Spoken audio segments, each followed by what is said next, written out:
It's awfully quiet, so I think it's time to start. Make sure everyone, you have your phones off and your microphones on.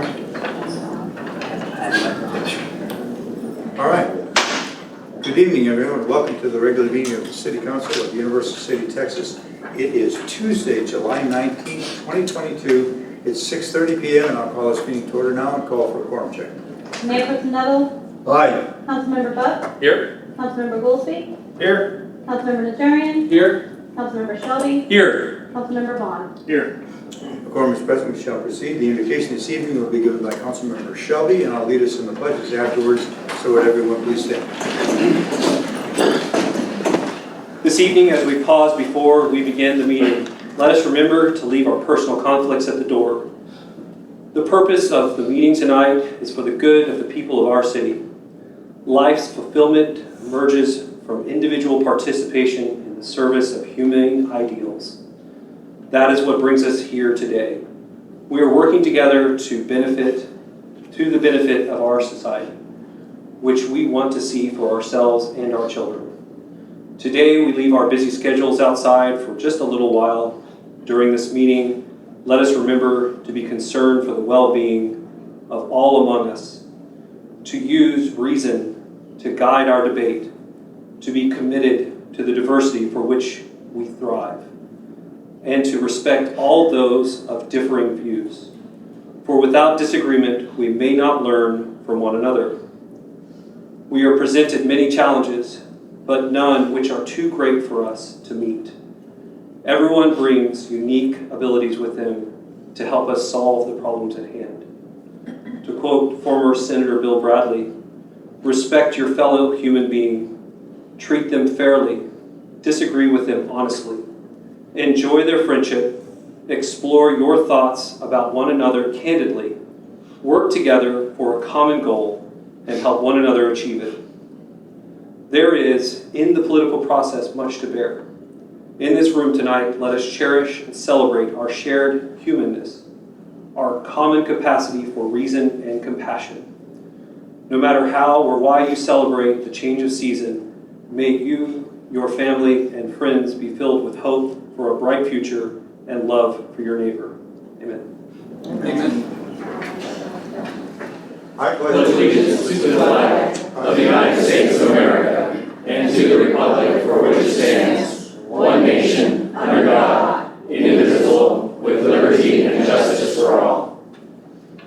Honor the Texas flag. I pledge allegiance to thee, Texas, one state, under God, one and indivisible.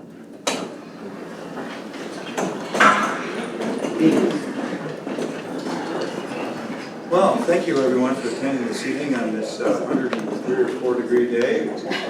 Except for one day, I think we've had everything over 100 in the month of July. So I guess we got a reprieve a couple of days ago. But I'm glad you're here. We have many interesting things to discuss on tonight's agenda, so I'm glad that you're going to help us participate. I got into the habit about a month or so ago when I discussed that I wanted to be able to recognize individuals and or organizations, both on staff and others. And this evening there are two that I specifically want to recognize. And I think you'll understand why in a minute. They're all members of staff. So the first I want to do is obviously our police department. I'm not sure you're totally familiar with everything that's happening with the police department. But the local area obviously had recent incidents with an active shooter and a bomb threat at a local school and at the college. I don't know if you're totally aware of that, but it was had. Our PD responded and followed the National Incident Management System. And both events were without incident. Our police department has implemented some additional training and exercises that are worthy of note. And here's why I want to recognize them. One is active shooter training with other city departments. Obviously, this is all based on what's happened in Uvalde. Active shooter exercise at Coronado Elementary on August 5th with the UC Fire Department and EMS as well. And then a joint planning and training with Northeast Lakeview College Police Department.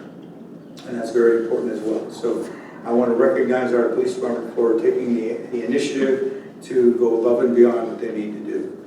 And that's why I want to recognize them tonight. And the other group I want to recognize is our Public Works Department. And Randy, I'm going to ask Randy in a minute to explain what happened there, but I think you're all familiar, unless you've been hiding under a rock, that Port Kirby did not have water for a couple of days, our sister city of Kirby.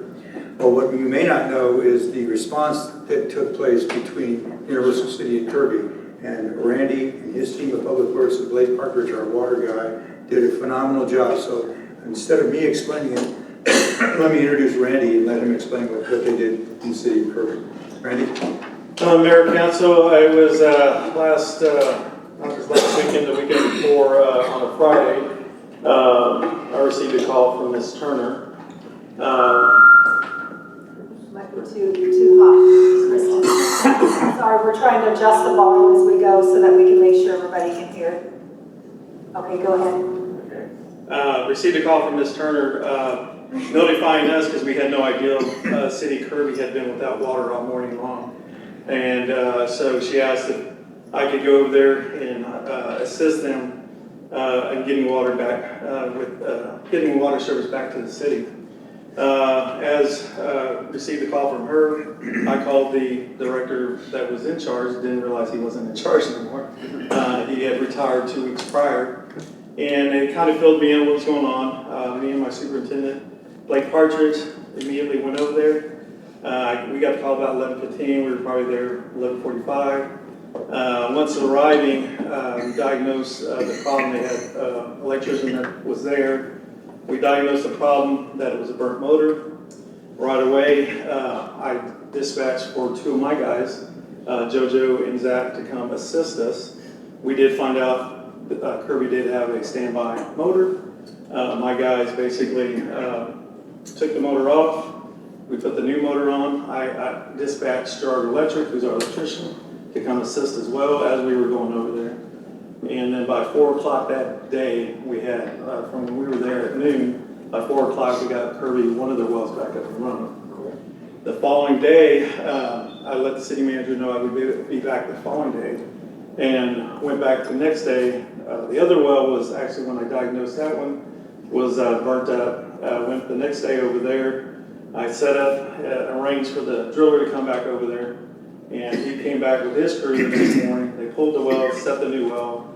I arrived about 12:30 along with Roger Aguilar, who was the director of Kirby, who also was there, and we had that one going back up and running by 4 o'clock the following day.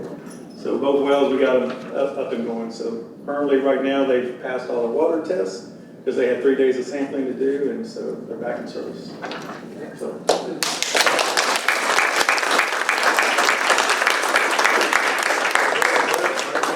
Example of sister cities working together, and we jumped on that, and Randy and Blake and Public Works Department did a phenomenal job.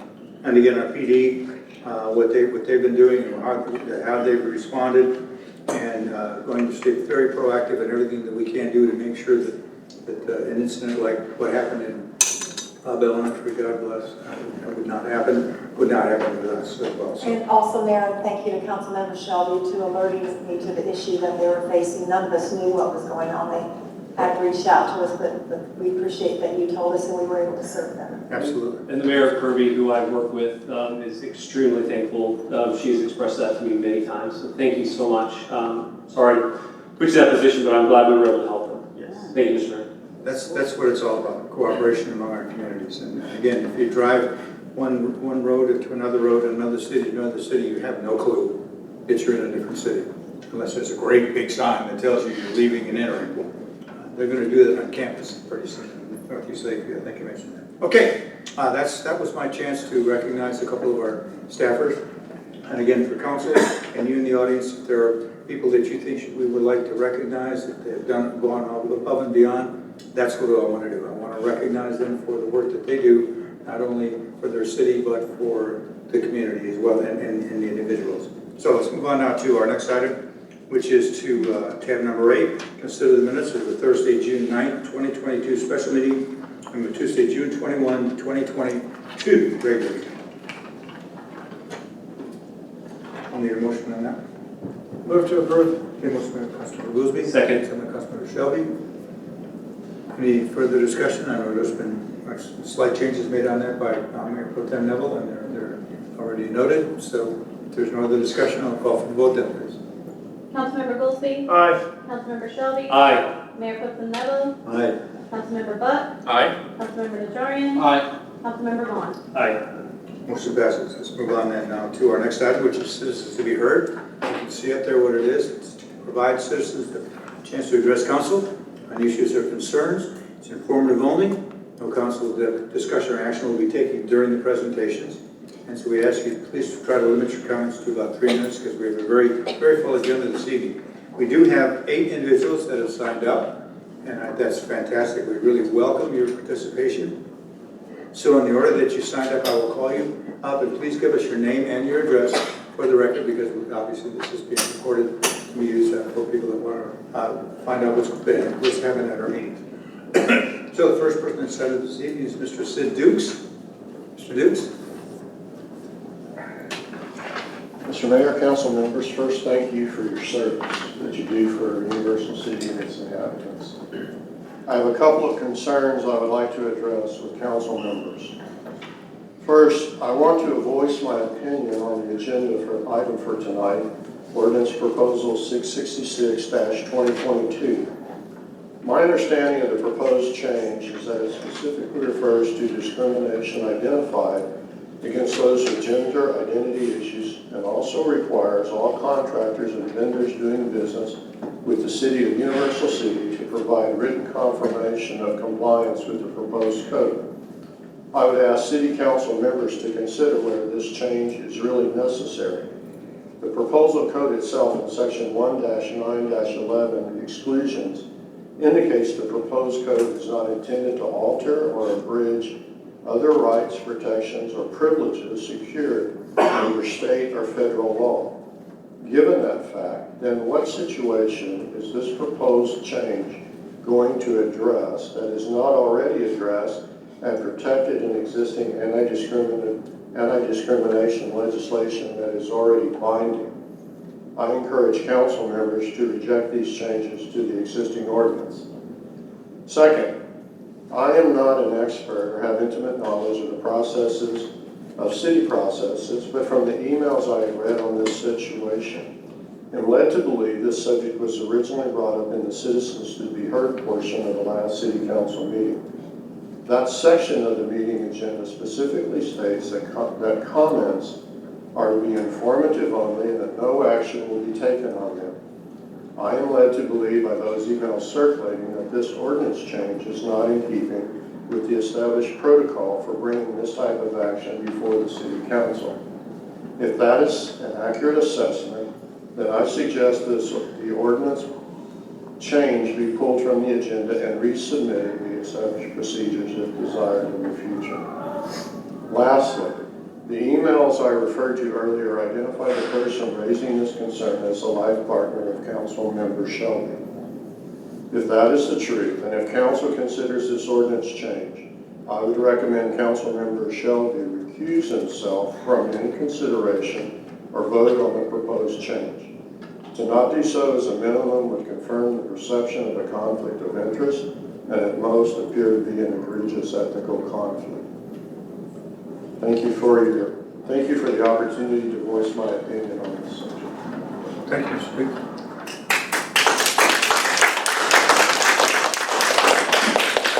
I would suggest we try to maintain our complete demeanor, and this is not a time for applauding and booing or whatever. This is a chance for council to learn what our concerns are of our fellow citizens. So I would appreciate your demeanor being that. Okay, next individual this evening is Isaiah Sefton. I have a couple of pictures that I'd like to distribute to each issue. That's great. Can you just take one of each? Is that okay?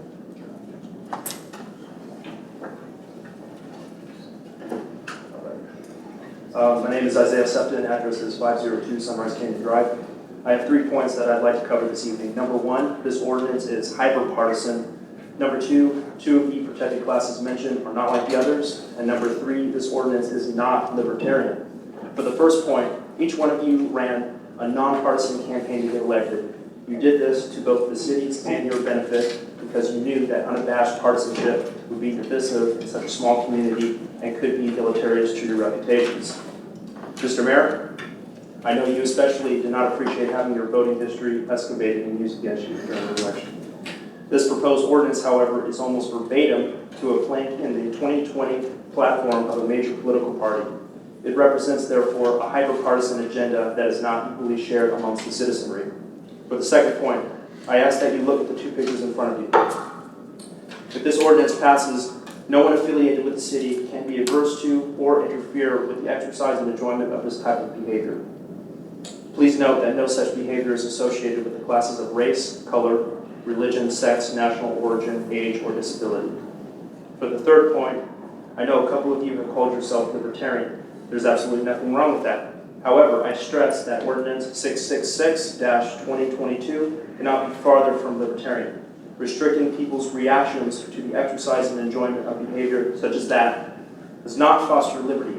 Rather, the prohibitions and disciplinary actions attached will create a community of fear and will spark the divisiveness that you yourselves have intended to avoid. That's all I have to say. Thank you, sir. All right, the next individual this evening is Mr. Scott Sefton. Give name and address for the record, please, sir. Good evening, Mr. Mayor, council members. My name is Scott Stepton. I live on Tree Lane. I'm going to make this short and sweet, so somebody's going to get an extra minute or so. I have 4 questions I want to pose to each one of you. Just want you to ponder, think. I think the conclusion is going to be obvious, but I want to pose these to you. Question number 1. How many people applied for a job with the city in the last 5 years were denied employment solely because of their sexual orientation? Question number 2. How many people applied for a job within the city the last 5 years who were denied employment solely because of their gender identity? Question number 3. How many people who worked for the city were fired in the last 5 years solely because of their sexual orientation? Number 4, how many people who worked for the city were fired in the last 5 years solely because of their gender identity? I'm aware of diversity. I retired from the Air Force, so I know all about diversity training, and I'm not for any kind of discrimination. And so I think that the answer to all those questions are probably 0, because I don't think Ms. Turner would allow those type of things to happen, discrimination. So I think the number is 0. So if the number is 0, then we don't need this proposed ordinance. If the city manager did indeed deny or terminate employment to anyone solely because of their sexual orientation or gender identity, we still don't need this ordinance. We just need a new city manager. But I'm sure they did. The proposition is not needed. It is already covered by state and federal laws, discrimination laws. Therefore, I ask you to vote and reject ordinance number 666, sorry, that is the number. Thank you for your time. Appreciate it. God bless. Thank you, Mr. Sefton. All right. We have the next person to present this evening is Ms. Linda Sefton.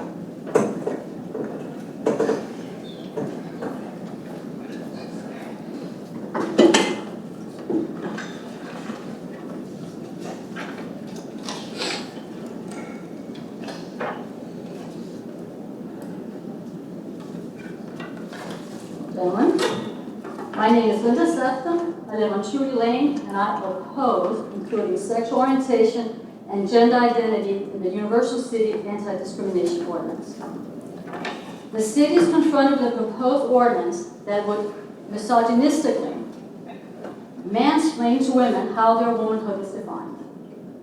If a woman who works for the city has a male co-worker who one day decides to identify as a woman, and he says to her, "I'm now a woman just like you," and she responds in the middle of a menopausal hot flash, "Oh honey, you're nothing like me and you never will be," she can be fired. If a city worker is a vegan and a co-worker describes their love of rare steak, that city worker can say, "Gross, how can you eat that?" And rightfully so. But with this ordinance, if that same worker instead describes their love of pornography, for example, then the first worker says, "Gross, how can you like that?" that first worker can be sent to counseling because according to this ordinance, she's obviously mentally ill. And it is in the ordinance. If a female city worker is in a public ladies' room and a 6'2" man walks in who identifies as a woman, and that female worker shows aversion by making a micro-facial expression, she can get suspended without pay. And yes, that's in there. It says you can't even show aversion. You can't have a facial expression. You can be punished. It's in there. If a man's sexual orientation is to gratify himself in public or in a city park, and the UC police arrest him for public indecency, we now have dueling ordinances because that man can claim that the police interfered with the practice and enjoyment of his sexual orientation, and you better believe he'll sue the city. And that's in there. It actually says you cannot interfere with someone's practice or enjoyment. That's what it says. And God forbid that that police officer accidentally show aversion, because now that officer just lost the promotion she was due.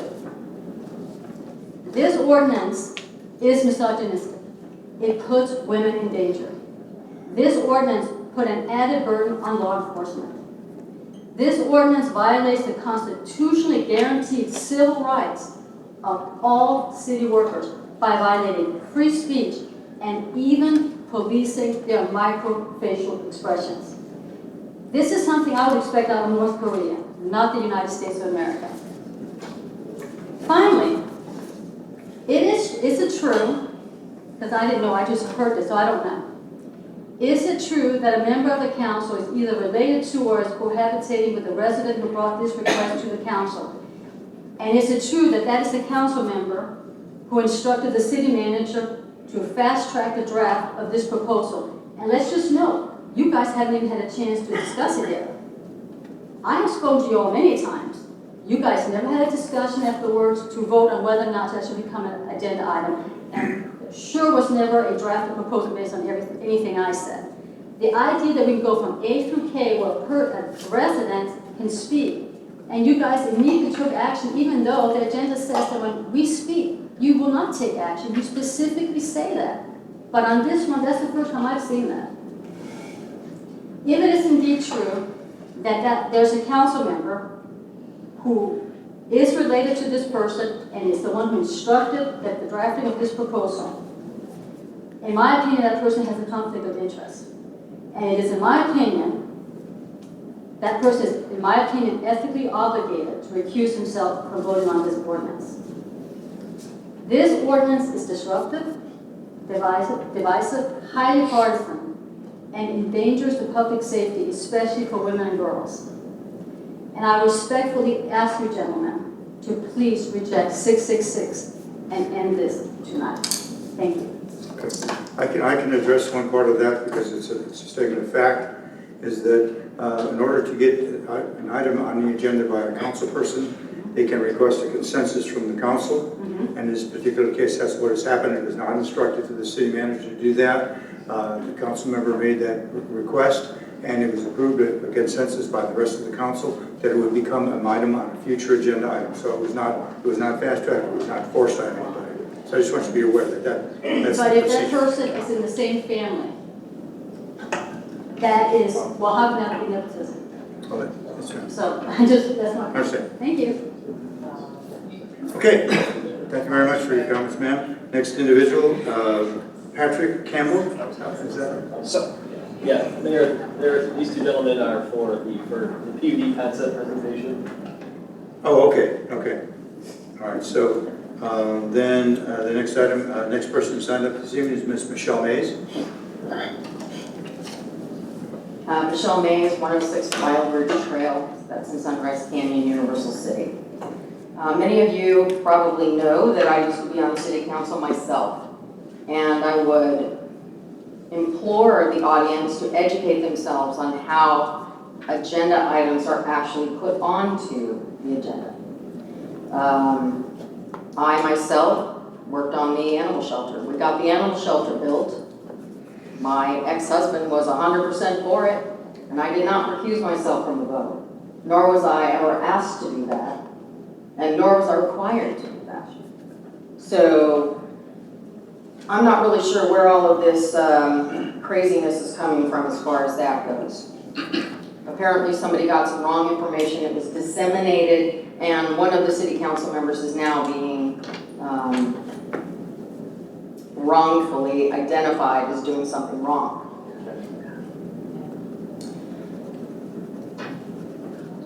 I'm going to start this by saying that I myself am here to represent myself, my mom and dad, who have been residents of Universal City since 1972. They're in their 80s now, they couldn't be here. I also represent the company that I work for, which is Greener Grooming on Papaca Road. Greener Grooming has been a really good partner to this city over the years. Dina Masson, who's one of the owners, has actually worked on Papaca Road for almost 30 years. And Mandy Masson, her wife, has opened the shop with her, and it's been open at the current location for 14 years. They have done things for this community that many, many other businesses have not. They support all of the events. They come to the tree lighting. I mean, what does a grooming shop need to do with the tree lighting? They support the city. They groom the dog for the fire department every single month for free. They groom dogs from the animal shelter that need to be done for free. They've never asked the city for anything in return. The city has come to them many, many times for things. In fact, they just donated a very large gift basket to the animal shelter for the casino night. Or, I'm sorry, the Citizens Patrol for casino night. So we've been very good partners to this city. And when I found out about this ordinance, I was actually kind of shocked because, as I see it, we've had this ordinance on the books for many years, probably started when women were discriminated against from maybe getting pregnant and getting fired. I'm not saying that happened, but I'm saying it was probably all the way back to the 60s that we've had this ordinance. And unfortunately, because someone wants to add one group of people into this ordinance, now apparently there's a problem. I don't understand why there's a problem with that. The reality is that Universal City has an LGBTQ community that lives here. The reality is you probably have more than one business that is a good partner to the city that's run by someone who is part of this group of people. The reality is all you're doing is adding a specific group of people. Now, I'm not coming up here and telling you, look, I'm sorry, but you can't have black people in this, for God's sakes, because they're going to have a parade down the main street with all black people and black music. I'm not coming up here to tell you that. But what I am telling you is whether there's a parade for them or whether there's a parade for the veterans, everybody goes about that in the same way. They get a permit for the city and they have their parade. I have no idea what was on those pictures, but I'm guessing from everybody looking at them that it was just trash. Ridiculous trash. And it does not matter if one city council person or the mayor or the city manager or someone from Parks or the animal shelter or a citizen came and said, I would like my community to be represented here with this, non-discrimination act. It doesn't matter who asked for that. You guys are up there because you were elected to protect all of the citizens. And if you don't protect all of the citizens, then you protect none of the citizens. You need to wrap Got it up. it. So I'm just telling you now, if there is not a second motion for this ordinance tonight to be heard in a second hearing, that's shameful. It is shameful to not protect everyone. It is far better to address this problem and every aspect of our society now than let it go and try and sweep everything under the rug. Thank you, sir. All right. Next individual signed this evening is Mr. Bernard Rubel. Mr. Rubel.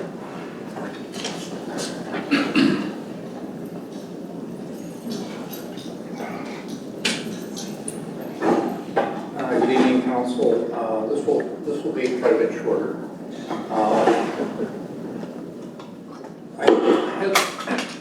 had the privilege of attending the budget workshop. I was there for over 3 hours, listening to what council was listening to. And I was somewhat disappointed by the fact that community members, residents, could not ask questions during the budget workshop. I do understand that it was a very compressed time workshop. However, there was a failure to present clear priorities in most of the departments that presented.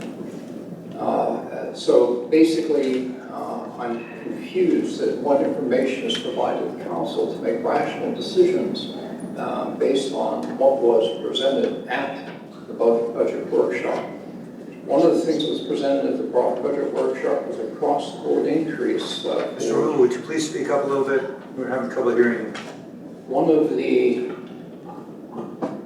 proposals by the city was a cross-the-board increase for salaries that extends to 20 plus years. Is that right? Basically, this is an addition to COA and was sold as a way to help our low-end employees. Well, it doesn't, in fact, help the low-end employees. Essentially, we're in a period of time of transient economic unrest, and I believe it's time for a transient response to help our employees who are in special need, not a long-term increase in salary for high-ranking city employees. We certainly have deferred problems in our city based on our tax income and how much we've expended. From Randy's perspective, he's working on a 2009 road survey of need, of which has not been completed at this time. I'm aware that there will be an infrastructure need for sewer repair after we get the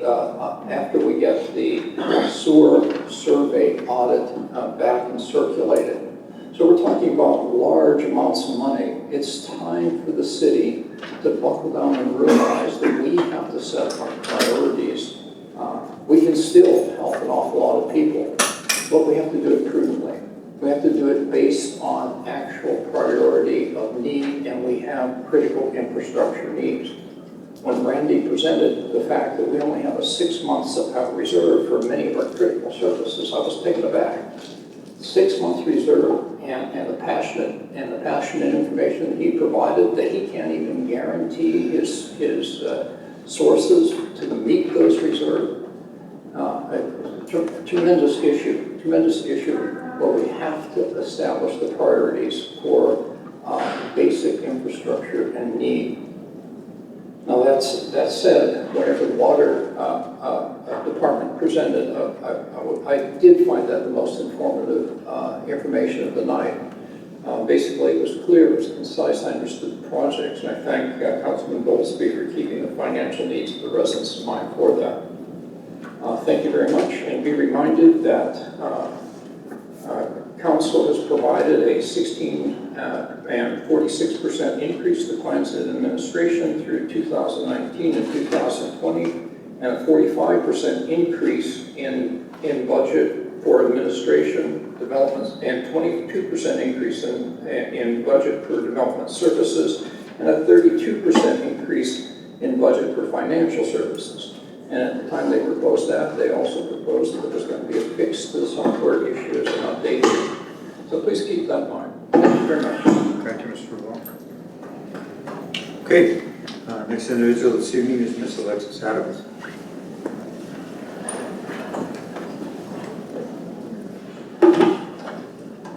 Alexis Adams, 106 Brightwood Cove. First, I'm going to read an email from Lori Putt. Address is 114 Foxglove. She could not be here tonight because she's with family, and she asked that I read this so that she had her time for citizens to be heard.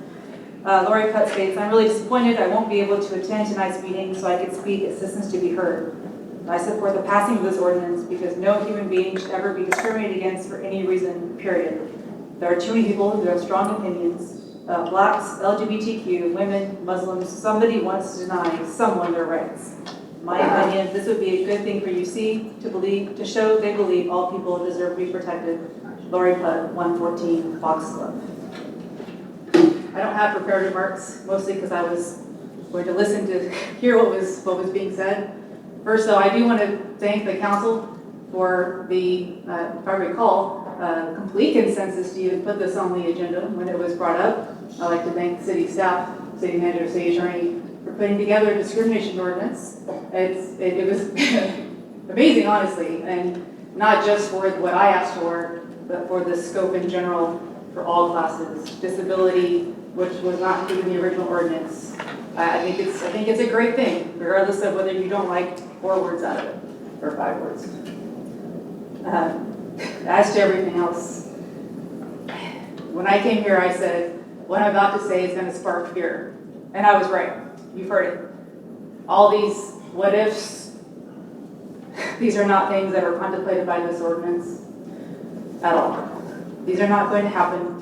What is going to happen, what I see happening in this state and across the country, are 2 to 3 times more anti-LGBTQ bills filed in legislatures across the country in this first 7 months of this year than all of last year. It hasn't happened yet, possibly. I don't think this, I'm not saying the city would ever discriminate intentionally. I'm not saying it hasn't happened in the past. But I also know that this last election, 2 people that did not make it up here, I think would have been very, very much against this ordinance, potentially would have been people that would have been discriminatory. In fact, the other candidate for mayor was fully backed by someone that is openly hostile in the city of San Antonio. This election did become partisan just a few months ago, with flyers being sent out. So unfortunately, it happened. I'd like to make sure that this doesn't get worse in our city. I love this city. I don't plan on going anywhere. I like the state, and I fully support everything the city stands for. So, at the end, so if you look at the ordinance as a whole, not for the parts that potentially you have concerns with due to your religion. You're not up here for your religion. You're up here to elect or to represent all of us. Thank you. Thank you, ma'am. All right. Did anyone wish to address council that did not have the opportunity to fill out the format? Please come on forward. Give us your name for the record and address for the record, please. Hi, Christina Fitzpatrick. I live at 206 Quail. And I sent an email, but I thought that I'd follow up with some words. I approached this topic, this ordinance of anti-discrimination, a little differently. I really looked at it as every person on this earth deserves to be treated with kindness and respect. And they need to be felt welcome when they come to conduct business or come to an event or go to a city-sponsored activity. I don't think that that's unreasonable. We're not saying that people can go to a park and engage in inappropriate sexual behavior in public. That's not what this is about. This is about making people feel welcome and treating them respectfully. And I think that this should pass. It's sad to me that we have to identify groups and add language, but we do. Historically, it's been proven that we have to add the language. And so I am in support of this, and I hope that you are bold enough to make a comparable kind of thought process about this and looking at it as how do we treat people? How do we treat our citizens? And this community is about being welcome and in making people feel like they can stay here and be in a safe place. The other thing is I was here when this was added to the agenda. Yes, William, you did make the motion. It was voted on by everybody to be added. That is protocol. That is not taking action on citizens to be heard. That is hearing something, whether it's in this meeting or not, and deciding, hey, that's something we should talk about. Let's get it added in the future. That is following the protocol. And in reference to if I think that you should be able to vote, you are one of 6 people that vote. And Mayor, I know you are a tiebreaker. I think it is completely appropriate that you are not just representing You're not representing Alexis's needs. You're elected to look at everybody's needs on the people that you, and make decisions based on what you think is correct for the community. And I think we treat people with kindness. Thank you. Thank you. Anyone else? Yes, ma'am, please.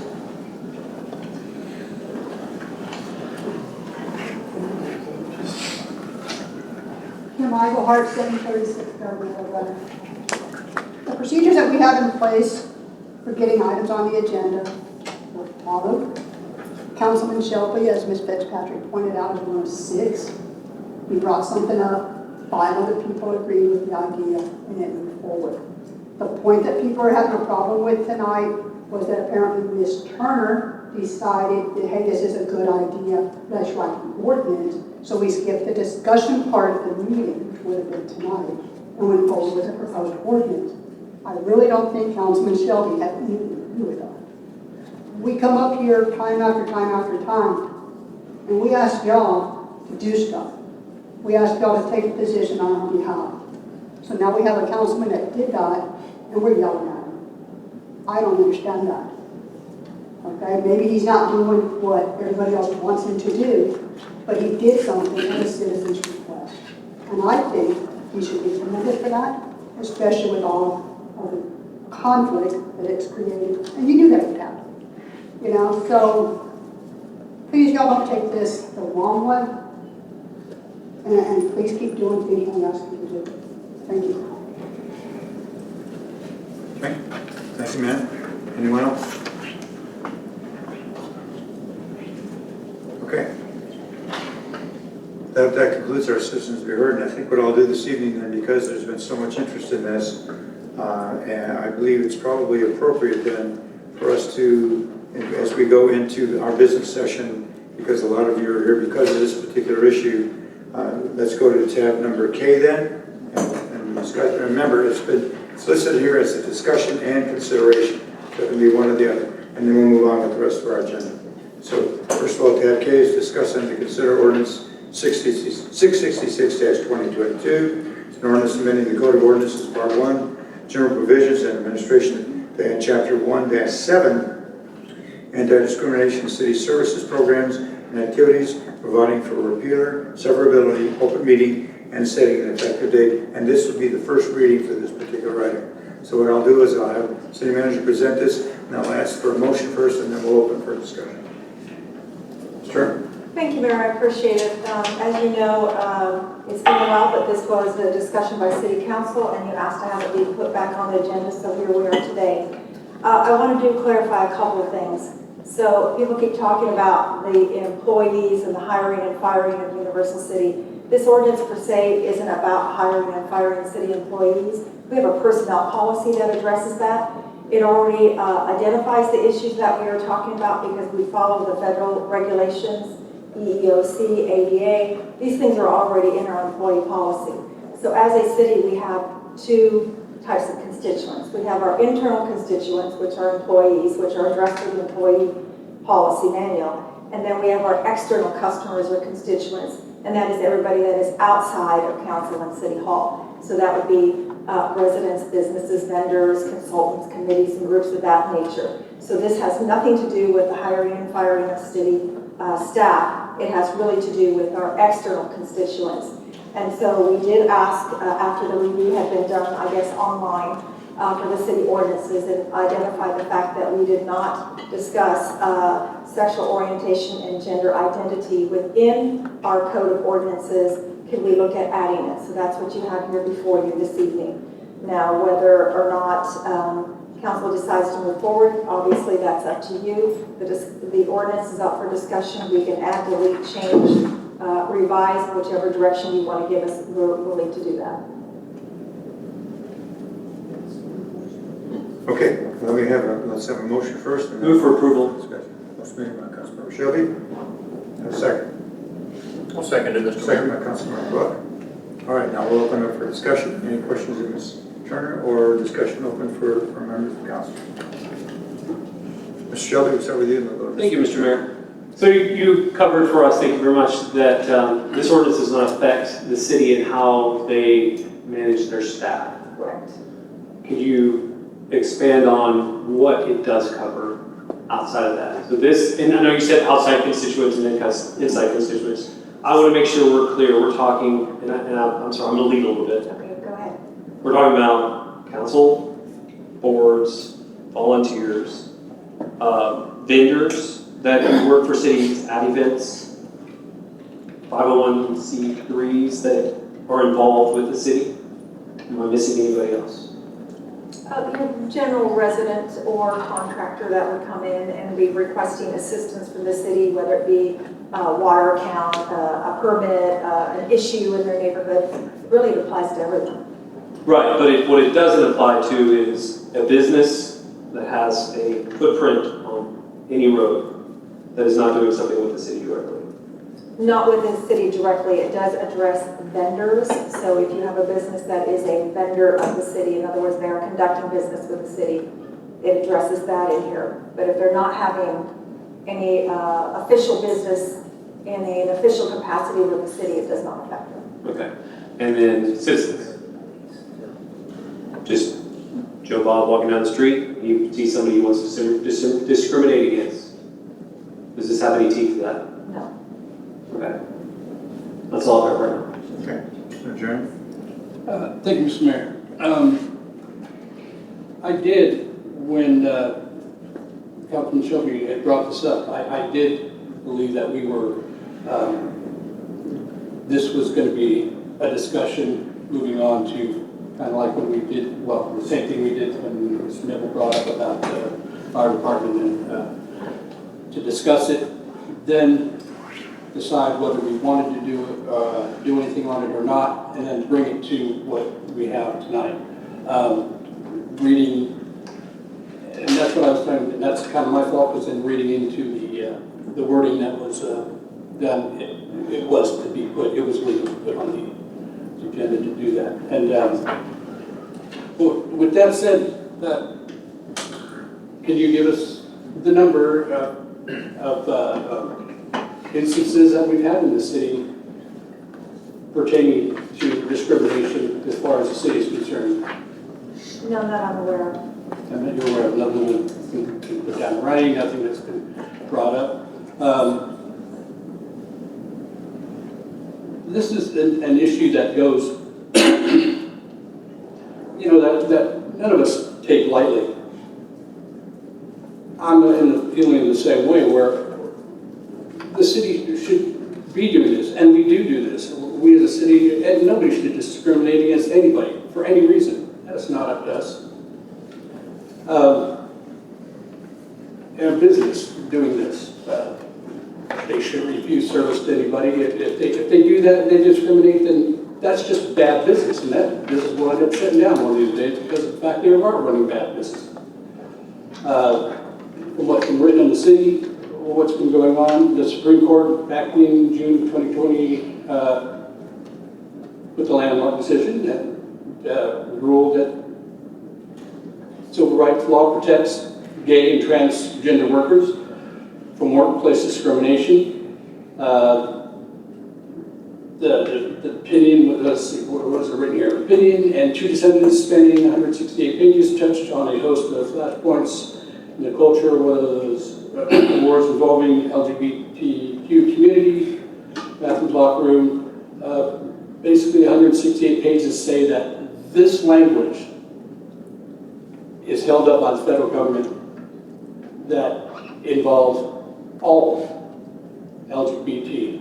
So basically, we follow the same guidelines. The city follows the same guidelines as the federal. When we write everything down, it needs to be following the federal guidelines. The federal guidelines say that in there that we will not discriminate against anybody that is against the law, period.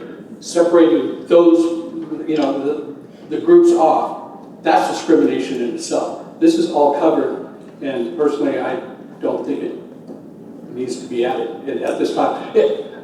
If you table something, you can't bring it up again. I'm not for tabling anything. If we start having problems down the road, by God, we should take a look at it and make it right. But right now, I just don't think it's needed. All right.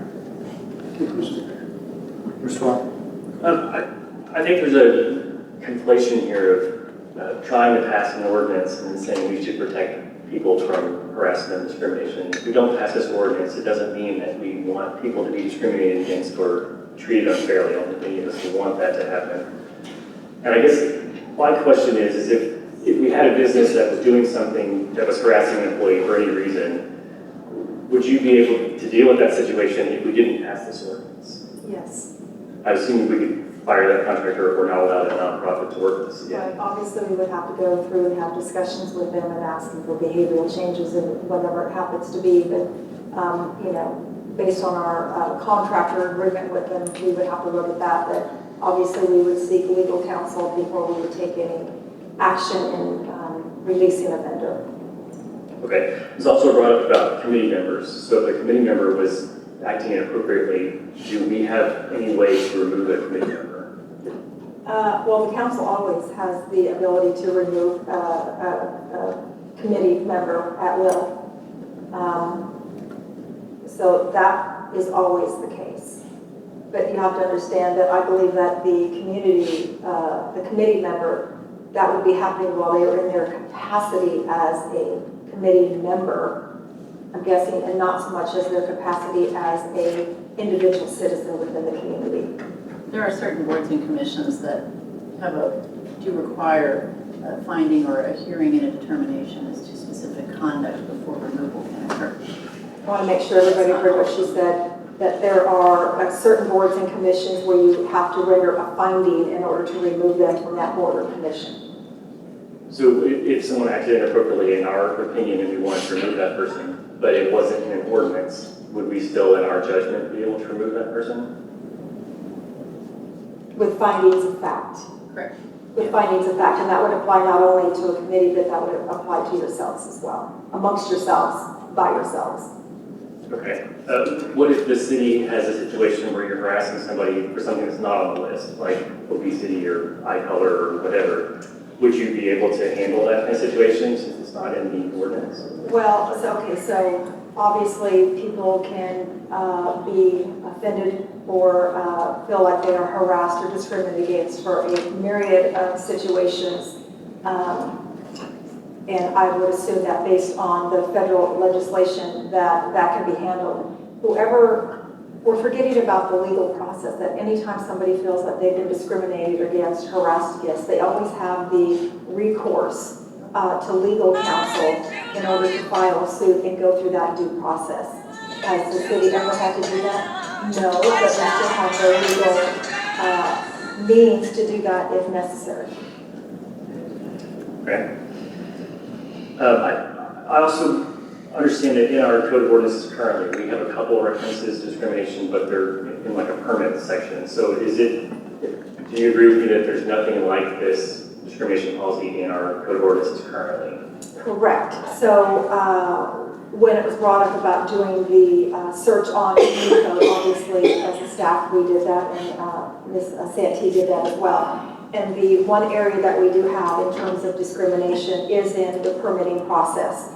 And as he was indicating, that it really should be applicable to all of the application of all of the ordinances, not just with the permitting process, which is why he requested this in the first place, so that it's an overarching agreement, not just in terms of permit. Sure. Is that a misstatement? That's generally, yeah, that's generally. However, since we haven't had something that covers everything on the books previously, and we haven't had problems, do you think this ordinance would prevent other problems? If we didn't have one in the past and we were able to avoid problems, is this ordinance necessary to continue to avoid other problems like this? Well, there's always going to be cause and effect and the what ifs and the one don'ts, and I don't know the answer to that. We may not. Okay. I guess my feeling is that the ordinance is probably not necessary to protect our citizens. I think that the best course of action would be to have a reporting mechanism where people could report things anonymously and not have fear of reprisal.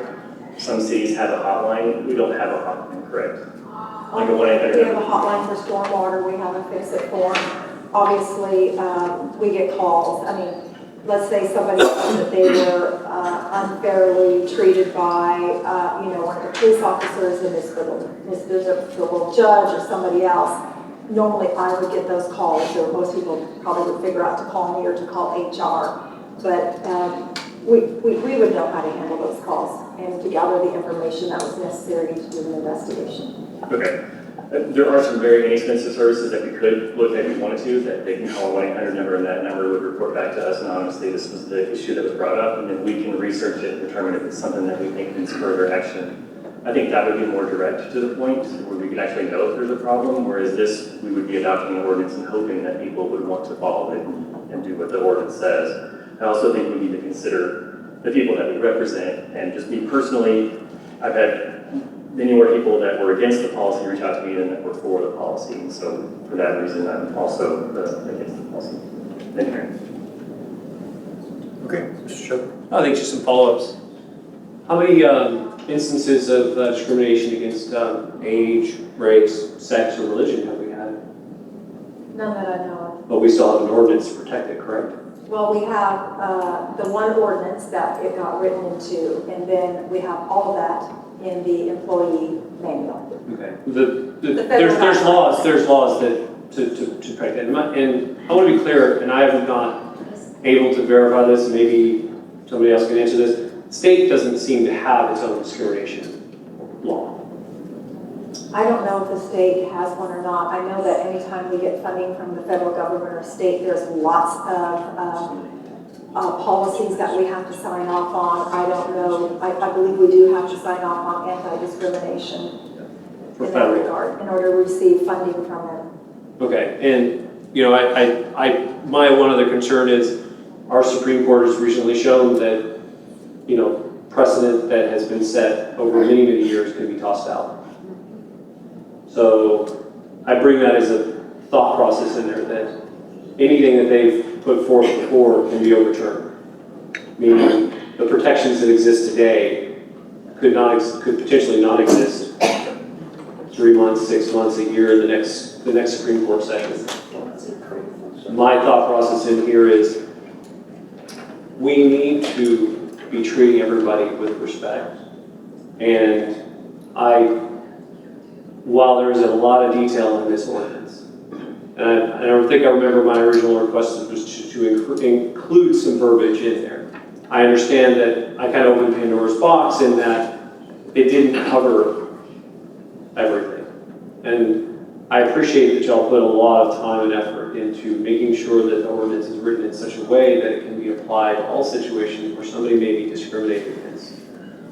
That is my concern. I want to make sure that all citizens of Universal City, including the 1 or 2%, which I did get noted in an email, that are potentially LGBT, which is a substantially larger amount of people than emails that I received, which equals to about 0.002% of citizens who emailed and said, I don't want this. The squeaky wheel gets the grease. And so more likely than not, you're going to hear from people that don't want something than do. So I still support this. I think it's a great idea. I think we need to show support for our entire community, no matter where you come from, what God you pray to, what God you don't pray to, who you decide to love, what your age, your race, if you have disabilities, whatever that is, we should be protecting these people. Thank you. Okay, Mr. Neville. We've never had an ordinance before. Excuse me. We've never had an ordinance before that addressed these issues. No. The personnel policies address these issues. Yes. Has this been looked at for legal sufficiency? Yes. And you always vet vendors and contractors and volunteers? Not for discrimination and harassment. So it only happens if someone makes a comment or someone says, I think this contractor is doing something, or a vendor is doing something, or we had a volunteer who said something they shouldn't have said. Has that ever happened? No. And what, may I ask, what meant by the adverb perceived in this, we say, actual perceived race, color, religion, sex, national origin, age, etc. So perceived would be based on your perception, which may be a guess. Be like someone who has Oriental looking eyes, but is not Oriental. Right, you could perceive perhaps that, yeah, exactly. If they had a particular eye or a particular skin tone, you might perceive or guess or estimate that they are of a particular race or culture. And that perception would be by a vendor, a volunteer, or a contractor, or a member of the city working. Yes. Doesn't take care of anybody else in the city. But that's handled by federal and state law. Correct. Like for myself. Well, you're a Is that council. correct? As a personal citizen, I follow the state and federal laws regarding this. Is that not true? As an individual, Yeah. with the application. That's why I never call anybody dear or honey. That's my wife. Anymore, I'm sure there's lots of ladies who can attest at one time we were all attributed with those names. Thank you, Mr. Mayor. Okay. Here goes Mr. Buck. Thank you, Mr. Mayor. Tim, it's come out a couple of times, I wish to be very clear. Is there currently an ordinance in Universal City that explicitly prevents the city from discriminating against residents, businesses, faith-based organizations in this community on the basis of a person's age? No. There is not. No. What about their gender? No. What about their religion? No. So I was originally confused about the intent of this ordinance proposal for this evening. And I'll address everybody as well as Ms. Turner and everybody else. I believed initially that this amendment was to add 2 categories to an existing ordinance that was already on the books of Universal City that would have specifically protected those other categories. What I've discovered, however, very recently, is that there is not, in fact, that existing ordinance to protect any of those other categories. We are creating an entirely new ordinance that includes not only sexual orientation and gender identity, but also those previously mentioned categories that are, for the most part, federally protected, correct? Correct. Okay. How has the city not had a significant number of discrimination complaints absent that protection in Universal City? Probably goes back to some of the comments that we heard tonight, is that, you know, we should be respectful of all people. I think there's a general understanding that when people come to the city for assistance or they work with the city, that we're working under an understanding that we're humans and we do our work to the best of our ability. I don't know why we haven't had one. Maybe it's just because we're all really nice people. I don't know. I don't know how to answer that. This wide of a question. I agree, and it was purposefully vague. Are there federal and state protections in place for the for those categories? I believe so. I don't know. I don't know federal law. So I just know that in terms of the city, there are a lot of federal regulations that have to do with discrimination for a multitude of reasons that we have to comply with them, and we do, and these are the ones that we comply with. I don't know if it comes down as a mandate from the federal to the state to the local. I don't know how it gets here. Maybe Ms. Santee knows. Okay, so thank you for all of those things. I'd like to make a couple of general statements to the council. I absolutely agree with all the statements up here that nobody in Universal City, whether visiting, residing, doing business, or attending their faith-based organization, should be discriminated against. We should all be kind, respectful, and treat everybody with the absolute dignity that everybody deserves. Having said that, I've also done my research and determined that the civil rights cases from the Civil Rights Act of 1974 and the recent decision deciding that sexual orientation and gender identity is a protected class under Title VII of that Civil Rights Act from 1974. That was a Supreme Court decision, as well as several other Supreme Court decisions regarding the personnel hiring and firing and personnel management requirements at the federal level. So having said that, I am a fan of smaller government generally speaking. And I don't believe that a regulation needs to be enacted that will essentially have very little, if any, impact to protecting those classes of people that are not already protected by the higher levels. This would, in my opinion, and anybody's welcome to chime in and tell me if I'm wrong, it would repeat the existing protections that are already in place to protect those individuals within Universal City. And I believe it would unnecessarily add to the number of ordinances that we already have on the books. And for that reason, I do not support adoption of the ordinances either. Thank you, Mr. Mayor. Mr. Goolsby, do you have any comments, sir? So no, just too many people stole all my thunder. So I don't really Okay. Yes, Mr. One final comment, Dave. I'd like to thank the entire council for taking the time to consider this, for during a consensus to have it put on the agenda. I thank the city staff, no matter how the vote falls.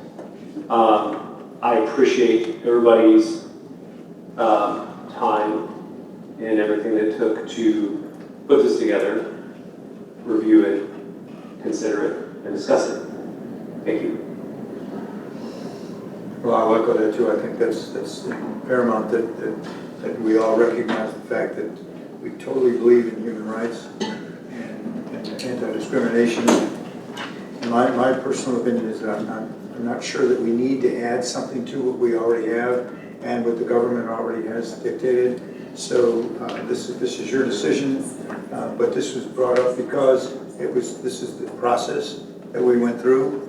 And I think it's important that we recognize that process. And all of you in the audience, again, recognize this process. This is the opportunity for us to look at items that we think may be of particular interest to everyone else. And that is why we put this on the agenda this evening at the request of the councilman and the consensus of our council members.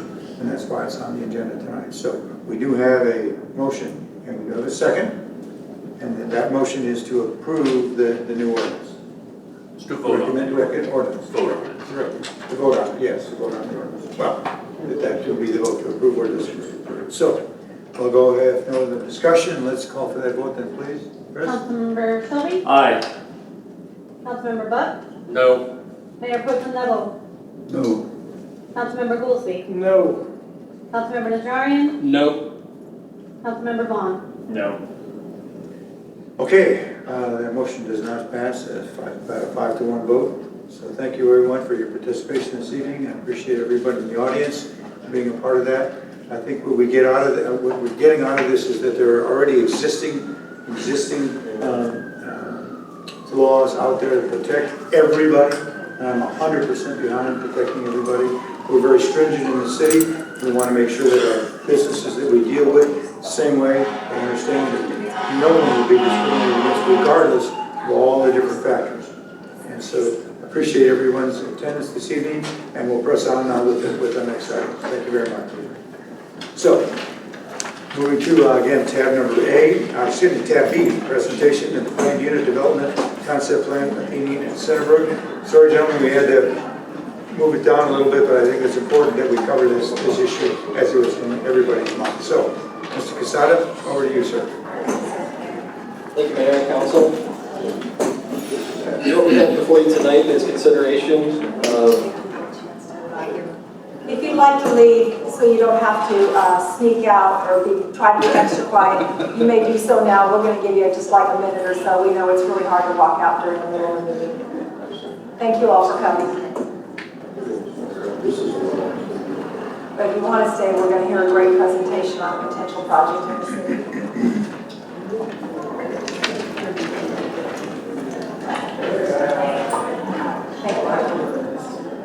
Okay. So what you have before you tonight for consideration at the concept level is a planned unit development for a series of row homes, or you might want to call them townhomes. This is a new urbanist development proposal. For those of you not familiar with new urbanism, it is a somewhat suburban-urban combination. And what it does is it provides for the fronts of the units in the row homes to be closer to the street, to provide that neighborhood feel and have the garage or parking access at the rear. So it moves things closer to the street, gives you a better feel for the actual building and that type of environment. This is located on 3 acres at the corner of Centerbook and Athenian. I'm just going to go over some highlights. We do have the petitioner here tonight to make their presentation, answer questions. But I just want to start off by reiterating that this is part of the PUD approval process, consideration process. And so this is the concept stage. And so what they are here to do tonight is to make that presentation and get feedback from the council members, pros, cons, suggestions. They want to get general feedback from you in order to make a decision as to whether or not they're going to spend time and money and make that investment to move further down the path. If they do go forward, they would be going before the Plan Commission and then City Council for, most likely in this case, the preliminary and final presentations and consideration combined. So with that said, some of the highlights. Again, this is a 49-unit proposal on 3 acres. That comes to about 15 units per acre. This will be a distinct classification in our zoning code. It will be a PUD, or Planning and Development classification in itself. The property is currently zoned commercial, so as part of this process, it would be rezoned to PUD, specific for this development itself. Each of the units, again, up front, Athenian and Centerbrook, will be closer to the street. There will be an 8-foot sidewalk on both of those to allow for pedestrian-friendly environment. 2 strollers can pass by each other if need be. They will not be able to have parking on Athenian because there's an existing turn lane there. So we asked for them to provide additional parking in the development itself. And you'll see in the site plan that there's some additional parking spaces at the rear. They also are going to be providing, per our code, the required number of parking spaces, and that is 2 parking spaces per unit. And each garage will be 440 square feet. They'll also be able to have parking on the driveways. The drive aisle that itself, behind the units, will allow for the largest fire apparatus to navigate through. We confirmed that with the fire department. Mechanical units will be located on the roof of each of the units. This will be run by a management company. It will not be individual ownership at this time. That may change down the road, but the intent at this time is for it to be a management company. We also talked about trash. We're trying to anticipate all of the different types of contingencies or issues that staff might encounter, that residents who live there might encounter down the road. And so trash is a big issue. What they're proposing is to have individual trash cans, as single-family units do now. Some additional items, let's see, each unit will be 20 to 26 feet wide, and they are 3 stories. Individual meters for each unit.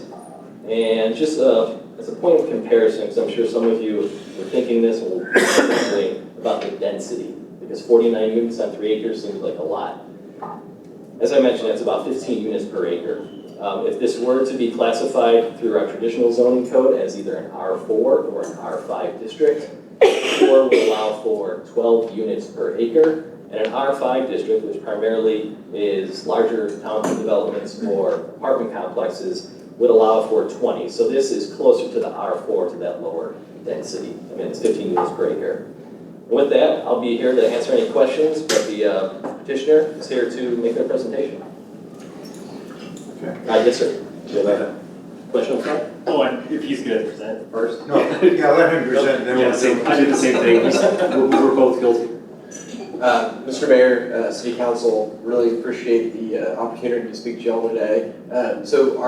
We just would like to really come before y'all and see what your thoughts are on this proposal before money is really spent on fully coming up with a plan to get this, go through rezoning and then also to get plans completed on this. But basically what we're planning is a 49-unit, 3-story townhouse project with rooftop decks.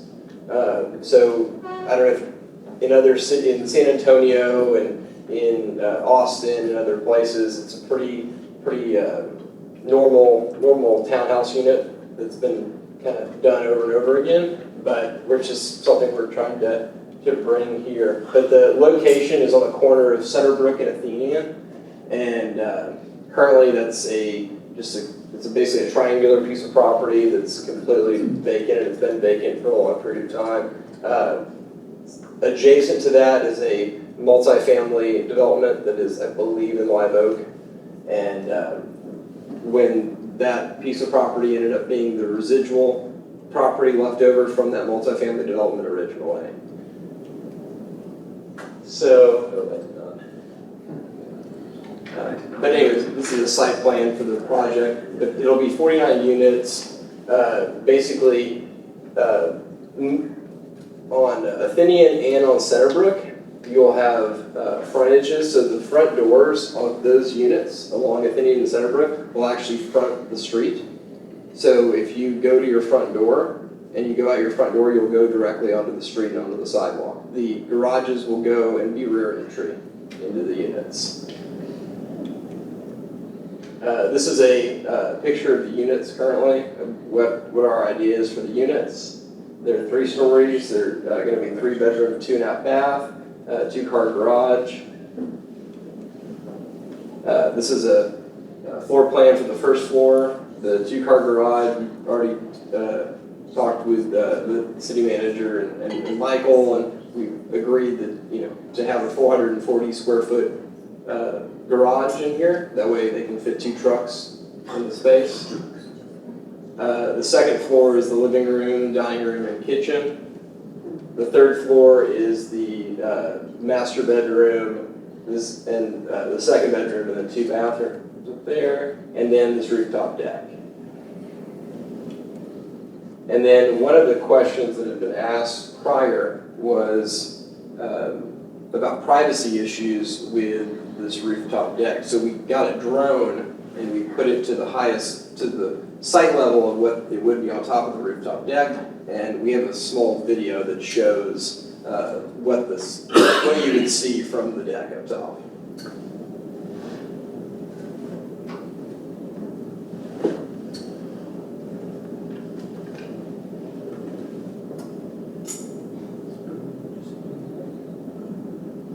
So nice view, but not very, not very intrusive to neighboring homes in that height.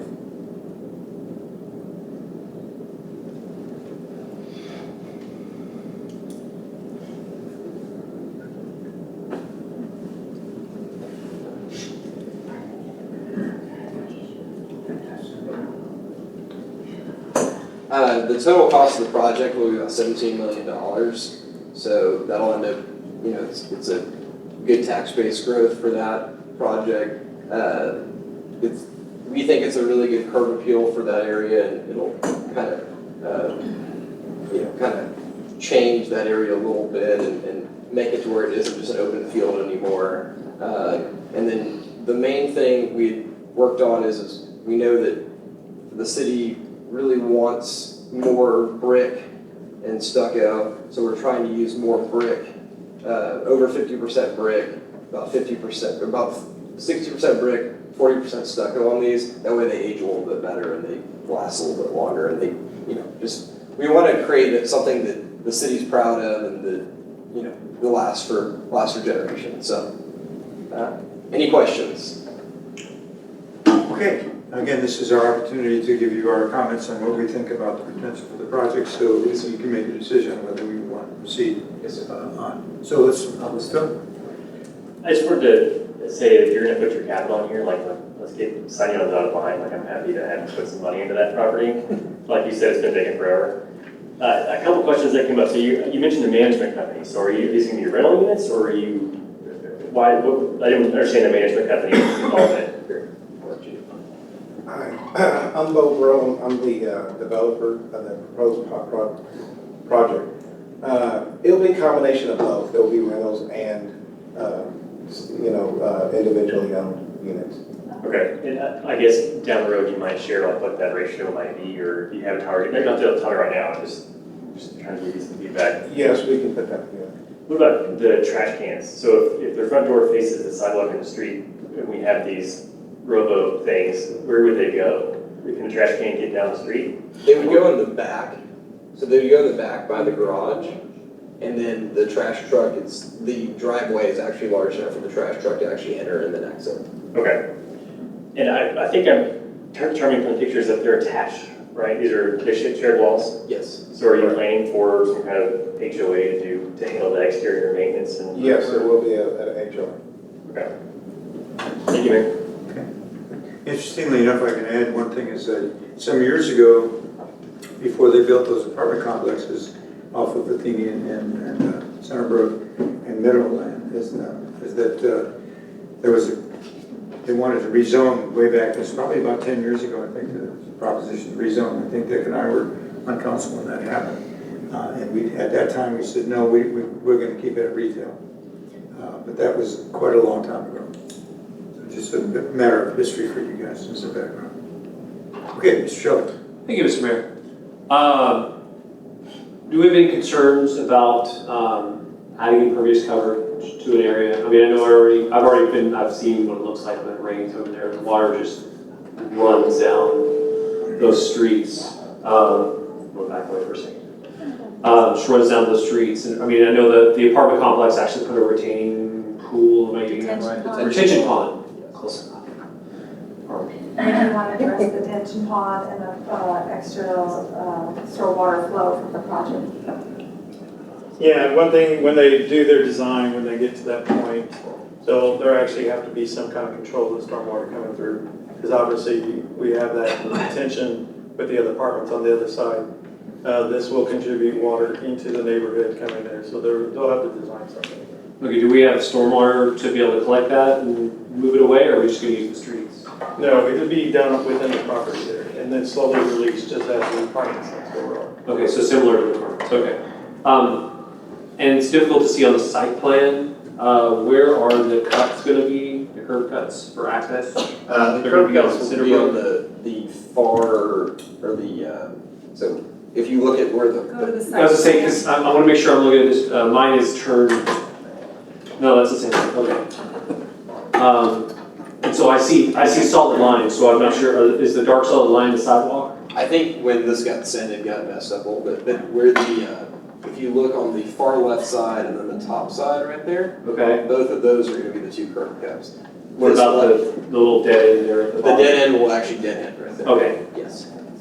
So that's curb cut to there, curb cut there. Oh, I can't see behind the words. Okay, so they're going to come in those are two ways. So you're to expand on Councilman Vaughan's comment there. So the waste management will probably need to go through there one way and then turn around and come back the other way, unless everybody puts their hands on the right side. Yep, they can. They have whatever their route is. They may go through one way, then go into the neighborhood, and then come back and get the other side. Or another thing that could happen is, with the HOA, they can create small little sections where basically they're required to take those cans to, and not just outside of every single door, but maybe a small little square, and then that way it's easier for the trash trucks to remove. So is that something you won't design initially, or you will design initially for, since the HOA won't exist when you're building this? No, it'll be designed initially. When we would come back for planning and zoning, and then to come to city council vote again, we would have that design. Okay. I support it. It's great. Thank you very much. Okay. So adjourned then, Mr. Neville. Thank you, Mr. Mayor. Yeah, I was going to ask you about that because I lived in that area when I first moved here, and I could never understand why that was commercial, and then all of a sudden the Live Oak side put new apartments in there, so why didn't they go on that side? And then they rezoned it, but that was then. And I've been looking at this area myself for years saying, it shouldn't be commercial where that is. I mean, maybe at one time, but I never really agreed with that. And I was actually looking at it saying, that might be a nice little thing. Maybe the city picks it up and turns it into a park, and because of the way, the way the terrain is there and everything. I said, or continue to put apartments. But this concept here, as far as I'm concerned, is an absolute winner. You go down into San Antonio, some of these revitalized areas, where they have, it sticks with our concept here, our long-range concept of us having to build up and not out. The terrain there, I think, will make that 3-story probably one of the most popular areas right there. We enjoy our military here, and we enjoy watching those planes go over, and people are gonna say, hey, can I just go up to your rooftop for just a few minutes to check this out? Because you're gonna get a beautiful sight there. The rooftop patio design, I've seen that in revitalization areas of San Antonio. Absolutely beautiful, well done. So that the concept plan you have there, I really fully endorse. Number one. Number two, which Randy had relaxed me on, when they first built the apartments there, yeah, before they got that water under control, I remember that was a mess, an absolute mess. Once they got it under control, it's been actually really nice. We know that's going to be under control from the start. That would be something that needed. But yeah, like Councilman Vaughan, when you can sign. So, okay. Thank you. Also, on the rooftops, you get a great view of the UC water tower. Yes. By the way, it's actually physically in live oak, that tower. Okay, Mr. Neville. I'll provide an but is the orientation going to be north, south, or east, west? Both. Pardon? Both. Both. You realize what happens in the summertime with our sun beating into the west windows? Do. I just hope you can take care of that. And this is going to be 3 stories? Yes, sir. That bothers me. You know, when I was younger growing up, I lived in 3 stories. And it wasn't bad trying to get a mattress up on that 3rd floor. Today, it would be horrendous. So I'm hoping that the angle of the stairs, the pitch of the stairs, whichever you call it these days, would be wide enough to allow someone to get at least a queen size mattress up there. A king size, you're going to have to hoist it up from the roof. Yeah, we've done it. We've done a number of these here in San Antonio, Austin, and in Houston. We've seen the ones that have the designs that have not worked and the designs that have worked. So that's one of the things that we want these to be very livable places that people enjoy living in, and not just a place for them to somewhere they don't enjoy. So. And what age group are you looking at? All or? I think all. 40s or? I think all. I think all age groups, but I think these will especially the age from about 25 to 45 is a pretty it'll I think are a lot of the buyers of these. So your analysis really says that the market is there for that age group. I think Justin may have to build a bigger elementary school. Thank you, Dylan. Sir, Goolsby. Thank you, Mr. Mayor. Great job, I love it. I was very proud of Councilmember Shelby with impervious coverage. Understanding that one. Except for the retention point. That is a concern, is that you're tight, right? Yeah. And I'm really excited about this idea. The things I would advise you of is to make sure that you don't skimp on your geotech. UC is not the greatest of soils. It's not the greatest. I love the visual that you put out there with how the anticipated appearance. I feel like a lot of the architects that are out there now played a lot of Tetris growing up because I see all the shapes fitting together. And I really like it. I'm excited about it. And then Councilmember Neville said, don't forget about the west. You've got that beautiful plate glass, all of those pieces. CPS is already kicking us around. Do consider some sun shading devices just to help out with that, because you've got a west and a south facade. It's just, you're trying to take advantage of those views, but that plate glass is going to It's going to crush us. Councilmember Vaughan hit on the other pieces. The parking ratio, you're 4.28 per unit is what it's showing. Correct, if you include the driveways. So both of those driveways in the back will fit 2 trucks as well. So the idea would be is to be able to fit 2 cars inside the garage, 2 cars there, and then there's also, I believe right now on the site plan, 13 additional spots. The architect that I studied under was a master of fitting in additional parking spots. I can find you a few more if you need.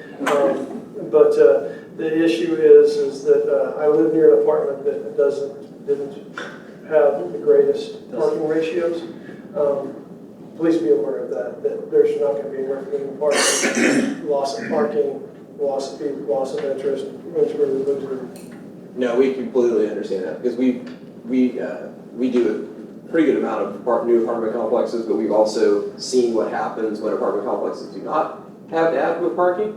And there's a apartment complex in Stone Oak that we ended up having to design a $2 million basically parking deck over the detention pond to allow them to be able to rent their units. Because they were at about 1.32 and they could not rent units anymore. People were moving out and they were at 50% occupancy. So, as a father of 3, and my wife has a car, I have a car. We have a 2-car garage. My wife thinks that's called a storage unit. And now I'm about to have 2 additional drivers at my house. I'm always scared of using the garage as the full 2. So I'm just asking that you do look into that and maybe write it in your contract. You can't store it in your own garage. But that parking is my concern. Love the materials, love the look. I've told you my opinion. So thank you, Mr. Mayor. Mr. Shelby? Thank you, Mr. Mayor. Just to be clear, I think most of Mr. Goolsby's garage is all of his direct decorations he likes to put up, unless it's like leading into that, and just because I don't have off the top of my head, do we have no parking sign? Is that currently no parking along Athenian and Centerbook? Yes. Okay, so we're more running into the problem of people potentially parking, let's say, across the at the surgery center, the foot center parking lot at night, utilizing their parking spaces. Is it something where the HOA would consider parking by permit on the property to avoid, I've got, I'm having a party with 50 people,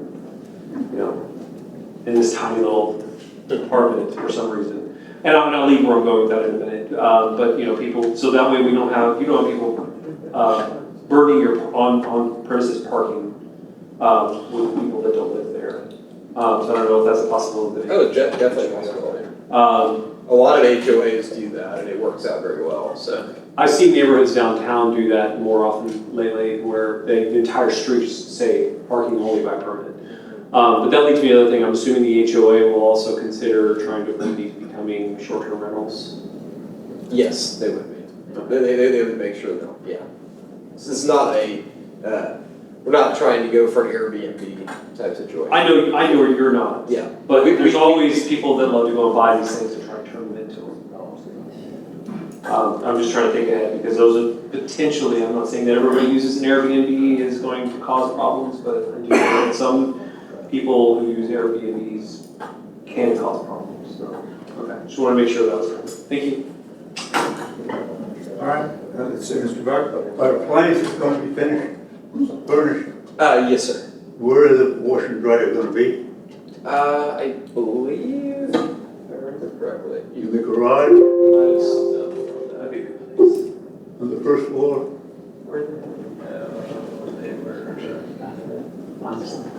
Those are better ones.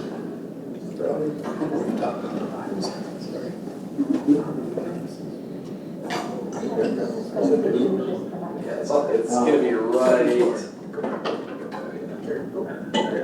It's a little bitty box. Yeah, it's right there. Third floor? Yes. Really? Yes. Oh, there. Which works out by the stairs. Which works out well Especially if you're not really, if you're using that first bedroom downstairs as an office, like a lot of people actually will, it works out very well because people can take their clothes directly from the master bedroom and then do their laundry without having to go all the way downstairs. I agree, it's a lot easier to carry dirty clothes down than to carry clean clothes up. Yeah. Unless you have a silent button. Or one of those really cool, little vacuum clothes deals, so. Gotcha. Thank you very much. Thank you. Again, it's good input. Next, Mr. Rock. Thank you, Mr. Mayor. Could you go back, Kristen, to the front? There was a picture that we had up until just a moment ago. Correct, this one. So it looks to me like that corner unit that's right there, that lower window is one of the bedrooms. Is that correct? Yes. Because the way it works is that the garages are entering from the back, so that's going to be. So that's not really an entrance into the apartment, is it? And now, Kristen, I'm sorry, can we go back to the ground floor schematic or the floor plan? Okay, I see there is a door to the porch. But I guess my concern is having that bedroom, even if most people choose to use it as an office, is having a bedroom that's going to be fronting right up against the street, easily entered and exited.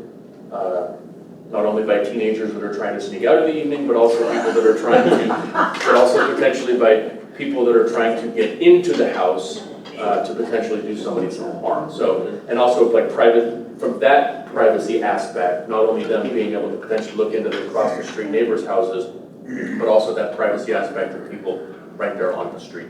Last question I have is green space. Is there any yard space assigned to any of those units? No, but there will be yard space assigned to the community. So, and all of that will be taken care of by the HOA. Could you show me where? Sure. Could you go back to the? And I'm sorry, I don't know who's controlling the. I've got it right there. It's going to be this area back. It'll be that area right there, and all those areas across there, and then that's actually a community pool right there. This is a community pool. Yes. So green space around there. Okay, so. Also known as the retention pond. Not be pool by the end of it. Like, might just be a pond. One way or another, it's going to be a pool. Yeah. There'll be water there, but you might not want to swim in it. I echo my fellow council members' comments on thank you for coming to propose this evening. I live over in that general area. I drive by it, and I've often wondered when is somebody going to try to develop this. So I applaud your efforts for coming in here, and both of you gentlemen, thank you very much for coming this evening. Thank you. Okay, I think you have some pretty good comments by your council. So look forward to seeing you if you want to proceed. And obviously your next step would be to go to P&Z. Awesome. Thank you so much for your time. All right. Thank you very much. Thank you for thinking outside the box. All right. Let's do tabs C and D and then take a quick 5-minute break after that. Let's do C and D first and then we'll move on. So tab C is to consider acceptance to the Parkview Drive Street Improvement Phase Number 2. Yes, so this is a public works project. I believe this is a 60-day public works project. Randy will provide you with all the details. Mayor, Council, we went and advertised for bids for the Parkview project, which basically is our phase 2. And it's from Hillview Drive to Northview Drive at that intersection there. We only received 2 bids. All the contractors are out there pretty busy right now with work, and it's all new construction. They're not looking for rehab construction work right now, but we did receive a bid amount of $430,293.53 for the base bid, and then the add alternate number 1 is $64,236.65 for a total bid of $494,530.18. This is from C3 Environmental Specialties. They have done work previously on our project, on an earlier phase of the project. So we are recommending that we approve the low bidder of C3 in the amount of $430,293.53 for the base bid. Also the add alternate of $64,236.65, totaling $494,530.18. Okay, let me take a motion and then we'll go for, Move to approve, Mr. Mayor. Second. Mr. Buck, and second by Mr. Najarian. Mr. Najarian. Okay, discussion, Mr. Goolsby. Thank you, Mr. Mayor. Randy, what is the alternate? The alternate is basically what I always do is like to include in case we do get a project that's really under budget. We always include an alternate so we can go a little bit further on the project. So this project actually would fall short at that intersection of Northview. And now, being that it came in under like it did, we can actually do that intersection, which is a critical intersection, by the way. Okay. So we had budgeted 568. Is that what I'm understanding? I got 564. 564. Okay, so we had budgeted better than that. Okay, I'm sorry. I was reading the engineer's probable cost and I was afraid it was. Now that's what his recommendation is. Yeah. Okay, so that makes me happy. Okay, thank you. Thank you, Mr. Mayor. Here's your base. Okay. It's in the letter. Yes, Mr. Buck. Thank you, Mr. Mayor. Randy, thanks for coming out tonight. I appreciate it. Is there going to be any work done to those storm drains that are right there at that intersection of Parkview and Northview? There's some, for when the rain comes down there, there's those grates, I guess, for lack of a better term. Is there going to be any renovation done to those as well? So the stormwater in that area, that intersection is complete, and that's why we're coming back to redo the street because of all that storm drain work that we did. We will put another storm drain in as part of this project. That will be right at Parkview, between Parkview and Hillview. So there's a little bit of storm drain work that's going to be placed in that area.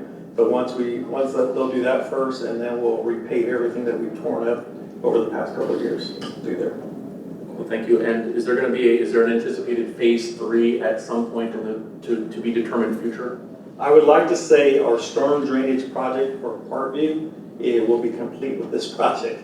So all the work that we've been putting in storm drainage is now complete. So we will now focus on, in this actually phase, this is the year that we did not get CDBG funding. So we are actually paying this from the stormwater of $200,000 and the $364,000 out of the CFP general fund. So this is actually where we're paying for. Usually we get participation with CDBG, but we did not get funded. So, but beyond this, every year after we will be rehabbing those streets and using CDBG funding to help supplement it. Thank you, sir. My last question is, when I drove down there over the weekend to check out the facilities, I noticed there's a beautiful sign down there that has everybody's names on it, city council and everybody like that. You're going to put a new sign up with our names on it now? That is a requirement under CDBG funding. This particular project, we can modify that, and yes, we can get everybody on it. I was trying to be funny, sir. Sorry, I didn't come across that way. I thought you were getting excited about it, so I didn't know this. Mr. Shelby. I want my name on a plaque. Thank you, Mr. Mayor. All right. What is the impact to the homeowners? So what's your and I apologize for a lot of things being thrown out. Maybe I missed it, so I apologize if I'm asking you to repeat yourself. But what is the time frame from start to finish? So we have it, it's just a little over 65, I think 72 calendar days, I believe this contract's for. Assuming no rain. Assuming no rain.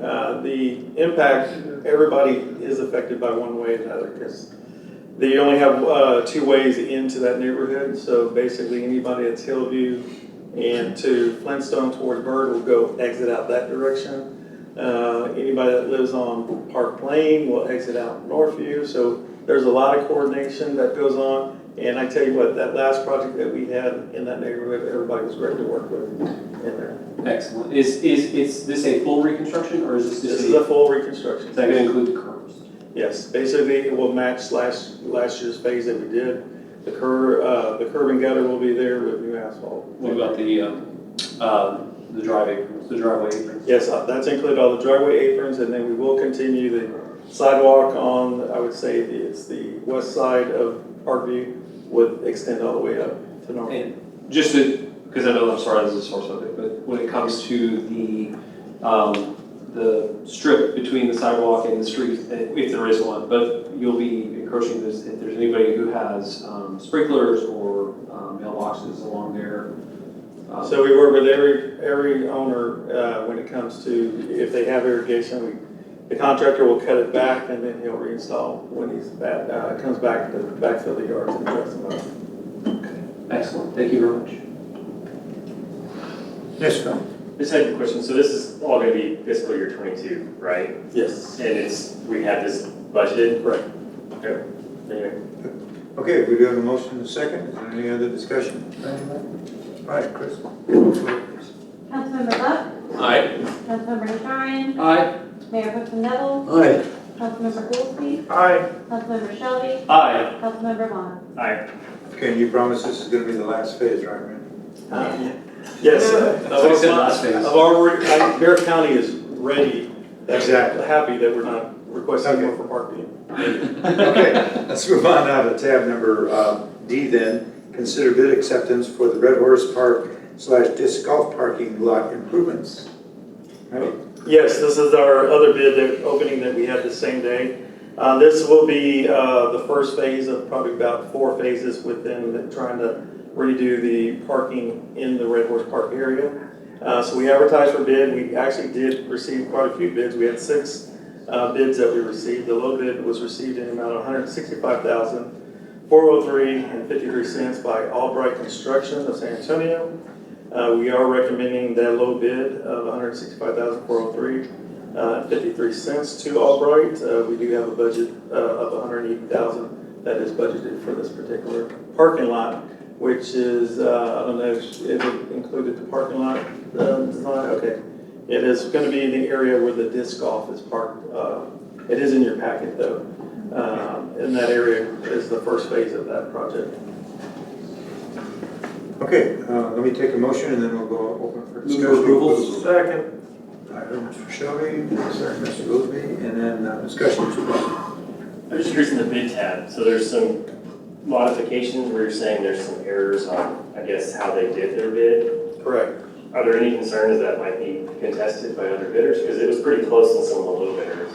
Yeah, basically, when we open the bids, we let them know that everything would be tabulated, and they will be notified of the low bidder once we receive and calculate everybody's bid. So all that information does go out to them, and whoever basically, once we do that calculation, if they are still low, then we award it to that particular contractor. Okay, so the fact that they may have made errors in the additions of their proposal, that's not a concern? Yeah, I think there was multiple, if I recall on this one, there was multiple contractors that had calculation errors in this one. So Albright was one, and the other one was D&D. Garen, yes. Thank you, Mayor. Okay. Yes, Mr. Shelby. Thank you, Mr. Mayor. Will we see an increase in spaces in here and how many? Well, I can't even count and tell you how many we got there. I know it's kind of everyman's. Yeah, we're basically trying to maximize that area for the parking, and that, oh, there you go. There's. Yeah, that's what I was looking at. Yeah, it's currently a dirt lot with no white spaces. If you've ever been in there, you could be parked like this, you could be parked like this, so. But we have a lot of cars that are parking along Cibolo Trail. Yes, because they don't want to park in that lot. Okay. So we're hoping to improve the thoroughfare traffic through there, because I've tried to drive through there before when it's busy and it's tight. Okay. Thank you. Okay. Thank you, Mr. Mayor. I assume we had an ADA review on this one? Yes. Okay. I'm just trying to figure out, where do I go when I get out of my car? Do I go down to the bottom there? That's looks like a little tail on the dog. Yeah, that's basically when you go, that's the direction of the disc golf. And if you want to go disc golf, or if you would like to go walk the trail. So you can do, it's multiple purposes. Basically, you can, a lot of the people park there for the disc golf, but there are day walkers that park there and go out and walk our Cibolo Creek Trail project. So, forgive me. This takes me to the trail? Yes. So, there will be a gate right there that prohibits you from driving. Okay, and we're not worried. I was just a little concerned that somebody may try to park there, because that will fill up. Yeah, right now they don't. They see the gate there, and they do not park there currently, but we will have signage there as well. We will have signage that says no parking, because if I get in my wheelchair, I'm right there. If I try to go ahead of over the wheel stops, I'm going down a serious grade. So the only way is through that, and if somebody's parked there, so I'm just asking them to do that. Make sure. Yes. Thank you, sir. Thank you, Mr. Mayor. Okay, any other discussion? All right, Kristen, call for the vote, please. Councilmember Shelby. Aye. Councilmember Goolsby. Aye. Mayor Pro Tem Neville. Aye. Councilmember Buck. Aye. Councilmember Najarian. Aye. Councilmember Vaughan. Aye. Okay, that motion passes. It's now 20 minutes after 8. We've been at it for an hour and 50 minutes. Let's take a 5-minute break. We'll all be right back in 5 minutes. You all have, you need to rent the restrooms are right out the door here. Yeah, I've done that mistake before. Yeah, I really have done that before. Oh, no, you can't.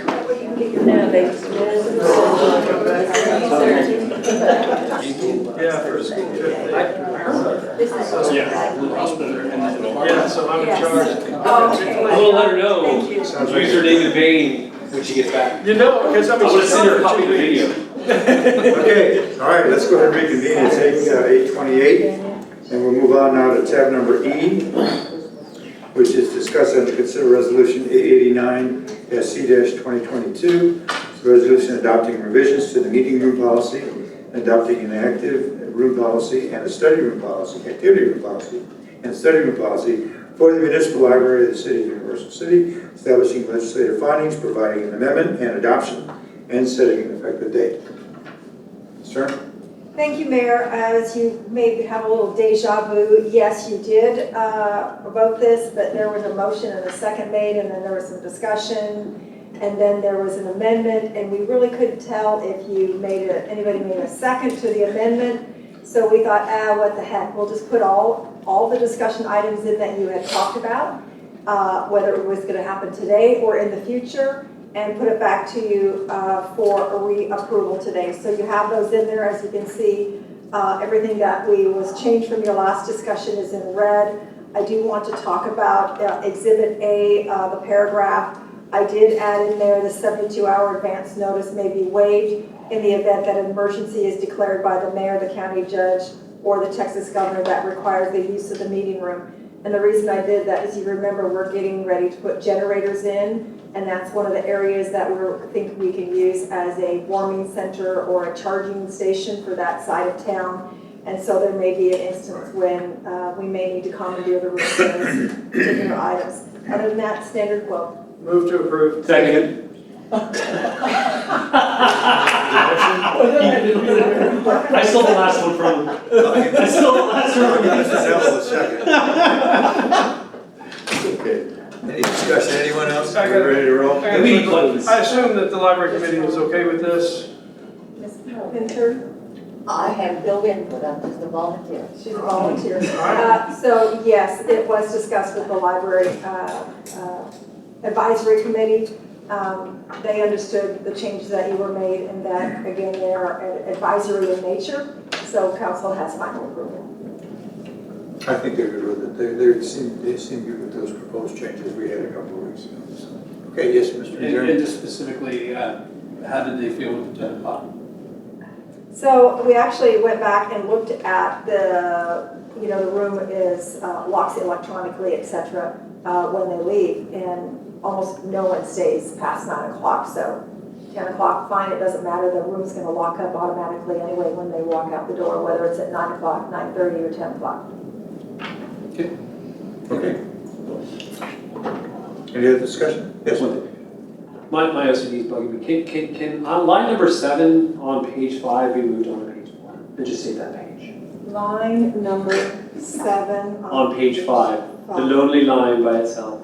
I'm just kidding. You don't have to actually do that. Oh, you're talking about widow or? That little widow line right there, all by itself. And she's fine by half. Just because I want to be a pain in the butt tonight. Oh, okay, so this, when it becomes a resolution, it's actually done on 11 by 17. 11 by 14. So there will be no widow orphan happening on any of the pages. That makes me more excited. All right. Thank you so much. Let's call for the vote, please. Councilmember Goolsby. Aye. Mayor Pro Tem Neville. Aye. Councilmember Buck. Aye. Councilmember Najarian. Aye. Councilmember Shelby. Aye. Councilmember Vaughan. Aye. Good revisions, good. All right, tab F.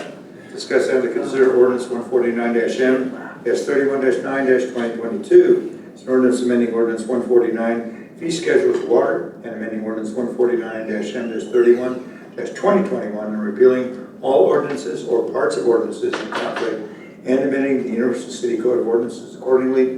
This is our first reading. Thank you, Mayor. So tab F, G, and H are all interrelated. They have to do with the recent budget workshop that we had and our discussion on our water rate study for water, sewer, and stormwater. So based on the direction that we were given by City Council, we went back and modified those. And so you're looking at, on this one for water rates, a 10% increase in demand charge and a 10% increase in volume charge. That will take effect with the meter readings that occur on September 1st, as it will with all three of these ordinances, correct? Because of the way the billing cycle works. Okay. And that's in accordance with what we all went along with at our last meeting. So no changes at all from what we discussed. Move for approval. Motion made by Councilmember Second. Shelby, second by Councilmember Najarian. Discussion further on this one?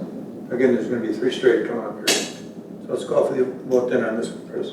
Councilmember Shelby? Aye. Councilmember Najarian? Aye. Mayor Pro Tem Neville? Aye. Councilmember Buck? Aye. Councilmember Goolsby? Aye. Councilmember Vaughan? Aye. Okay, that motion passes again, and with the recommendation of council. So we move on to, now it is what, tab G, discuss and consider ordinance 149-M3209-2022, an ordinance amending the ordinance 149 fee schedules for wastewater, amending the ordinance repealing all ordinances or parts in conflict, and amending the Universal City Code accordingly. First reading on this one. Again, Thank you, changes Mayor. as- Yep, 10% increase for the wastewater volume. which is exactly what council recommended. Correct. That was the Move to direction of approve. council. Second. Motion by Councilmember Najarian, second by Councilmember Shelby. Any other discussion, anyone? This is the procedure we need to go through, so if there's no discussion, let's call for the vote then on this. Chris? Councilmember Najarian? Aye. Councilmember Shelby? Aye. Mayor Pro Tem Neville? Aye. Councilmember Buck? Aye. Councilmember Goolsby? Aye. Councilmember Vaughan? Aye. This is a good combination of recommendations by council at the last meeting, so very good, thank you very much. Tab H, discuss and consider ordinance 570-D-2022. It's an ordinance amending ordinances 570C-216 to establish some new municipal stormwater utility fees and amending the Universal City Code ordinances according, and this is our first reading. Kim? Thank you, Mayor. Again, stormwater, as discussed in the budget session, this is the 15% increase. This one does have a modification to it on A, residential tier 2 and B, residential tier 3. Over on the charge per month, those should be inverted. And so if you could approve the ordinance with that change, then we'll have it cleaned up and ready for you on the second reading. Okay. Does everybody understand that? What she brought up there? Move for approval. Okay, motion made by Neville. Second. Second by Councilmember Buck. Do we have to specify that in the motion that we're making the amendment? As revised. As revised. Okay. Dick, as revised, right? As revised. Okay, all right, very good. Discussion, anyone? All right, let's move on to the vote then, Chris. Mayor Pro Tem Neville? Aye. Councilmember Buck? Aye. Councilmember Goolsby? Aye. Councilmember Najarian? Aye. Councilmember Shelby? Aye. Councilmember Vaughan? Aye. Very good, let's move on to tab number I then. Discuss and to consider ordinance 361-AC 2022, ordinance amending ordinance 361A 2020, and reauthorizing the acceptance of credit cards for payment of fees, fines, court costs, and other charges, providing for an increasing in processing fee for credit card payments of fees, fines, court costs, and other charges, providing for a service charge if payment by credit card is not honored, and providing for severability, cumulative and savings clause, providing an effective date, and amending the Code of Ordinances accordingly. First reading. Okay. Thank you, Mayor. As you know, during COVID, we set up a lot of payments for online things at almost all of the agencies within the city of Universal City. And when COVID hit, we had this huge increase in convenience fees that the city was being charged from the banks and the credit card companies for people using their cards. So we devised the ordinance and we decided that even though the state allows us to go up to 5%, we felt that 3% was sufficient to cover those fees. Well, since we passed this ordinance, the credit card companies have raised the fees, the convenience fees, And so we believe that if we increase our convenience fee to 4%, we should cover the majority of those fees that are being attached to the city. Move for approval. Okay. Councilmember Shelby, second by Councilmember Najarian. Discussion, Mr. Shelby. Thank you, Mr. Mayor. And I know we've had this conversation before, but I want to revisit it. So this is a fee that they will be notified of when attempting to pay with their credit card. So they'll have the option to opt out and pay by some other method. Yes. This you can is- always pay by cash or pay by check or come in person and pay by debit card. And okay, so I'll make sure it's clear. So this is credit card only. So if somebody is using a debit card with a PIN number or a debit credit card with a PIN number, we will not be charging that. Provided they don't select, sometimes when You you get the run the green button. machine, it says you want to run it as credit or debit. Some people choose to still run it as credit. If they do that, then they're going to get charged the convenience fee. But the notice should pop up to notify them of that. And this fee is being charged as a separate, I'm using the wrong terms, I'm sorry, but it's basically a separate transaction where we get the entire 4%. It's not one of those ones where it's built into the price and then we pay whatever our transaction fee is on top of that. Our transaction fee is on top of that. And when they actually are using our credit card machines, it prints out on their receipt as a separate line item so they know how much of the convenience fee charge that they paid. Right, I'm just more thinking, we're gonna take 4% extra off their card. Are we going to pay our transaction fee on top of, out of that 4% as well? Or are we gonna get that entire 4%? So the way the state is set up is that whenever you have a convenience fee like this, it has to go into the general fund. So even if they use the utility credit card machine, it still goes into the general fund because that's where all the banking fees get attributed to. And so we will use these funds to offset the credit card fees that we're getting charged by Visa, MasterCard, and our bank for credit card processing fees. Okay. I'm going to try, I'm sorry, I'm going to ask this question. I'm asking it the wrong way because of the answer I'm getting. So somebody pays us $100 and they pay with a credit card, we add $4 to it. Correct. Do we get that entire $4? Or is that going to be part of our transaction fee taken out of that $4 as well? We get the whole $4. Thank you. That's what I want to make sure I understood. Thank you so much.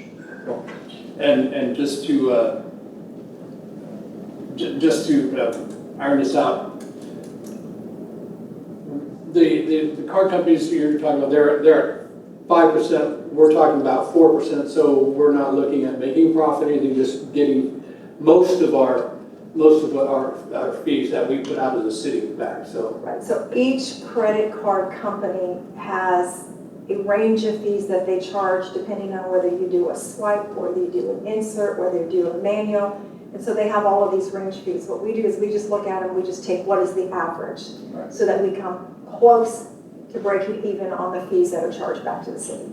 It's not a money-making venture. It's a cost offset. Thank you.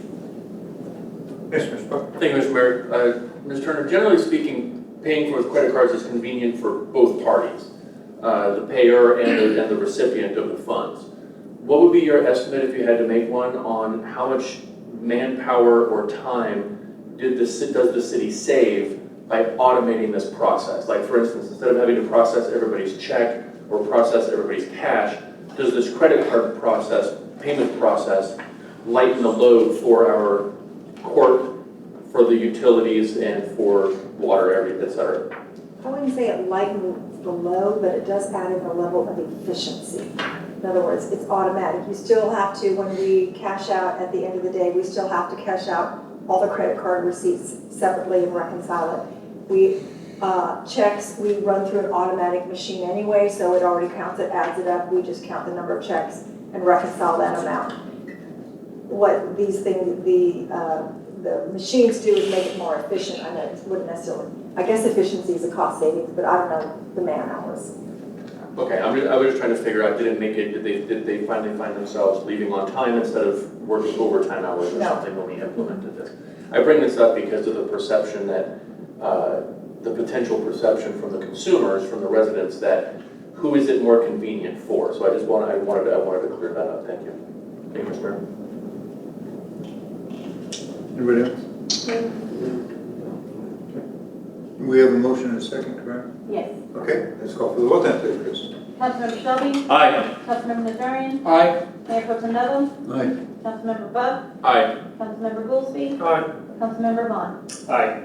Okay, that motion passes. Let's move on to tab J, discuss and consider ordinance 572-C-2022. It's an ordinance repealing Chapter 1-3, Commission, Boards, Committees, and Authorized Authorities, Article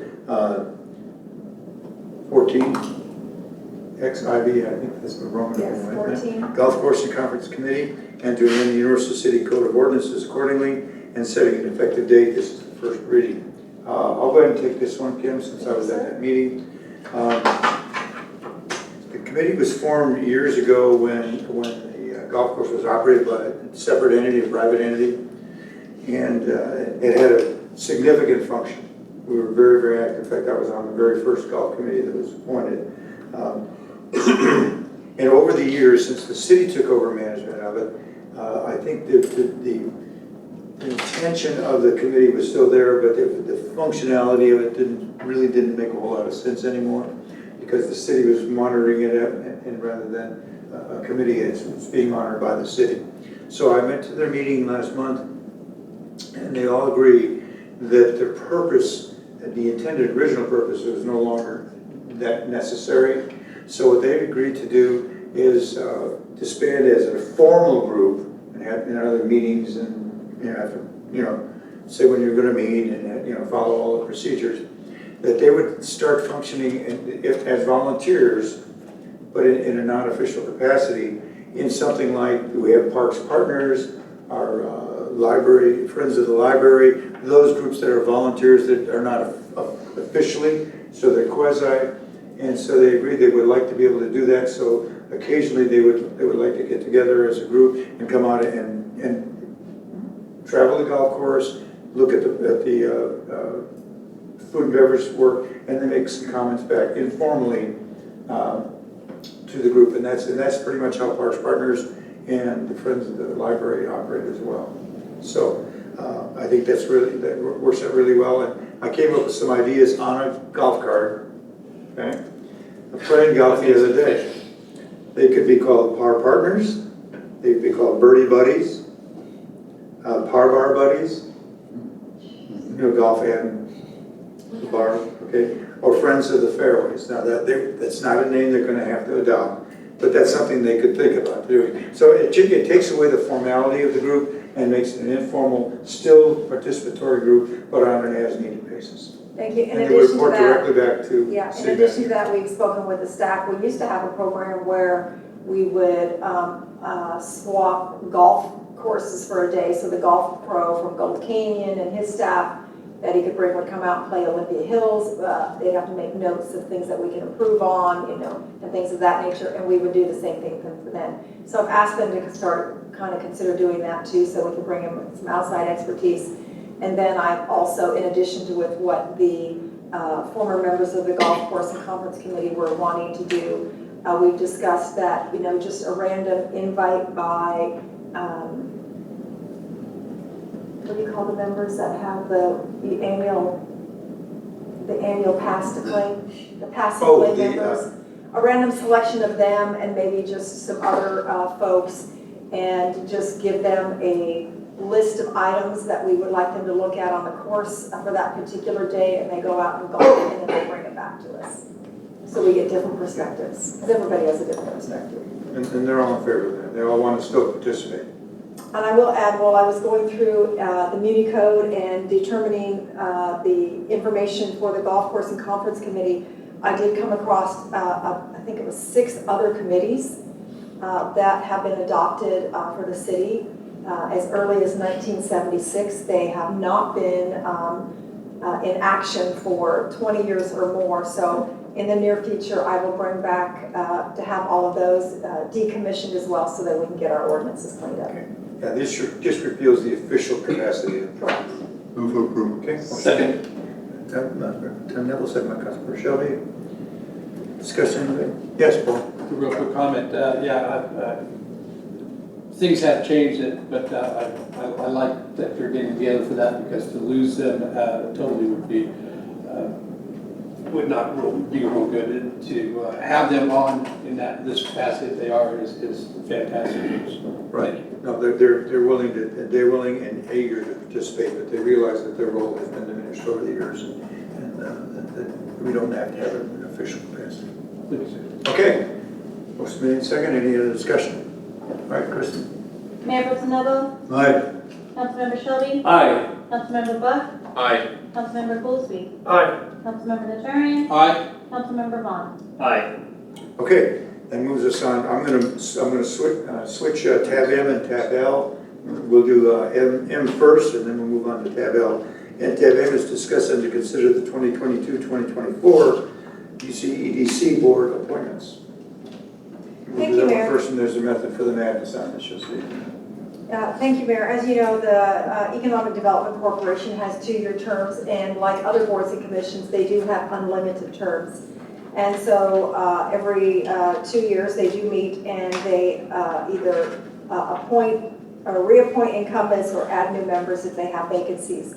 So this particular year, Mr. Don DePiro is moving out of the city, so he has relinquished his position on the Economic Development Board. There were 3 applications that were received: Ms. Paula Burrows, Ms. Christina Fitzpatrick, and Mr. Tom Maxwell. And as you can see, they submitted applications along with the other EDC members.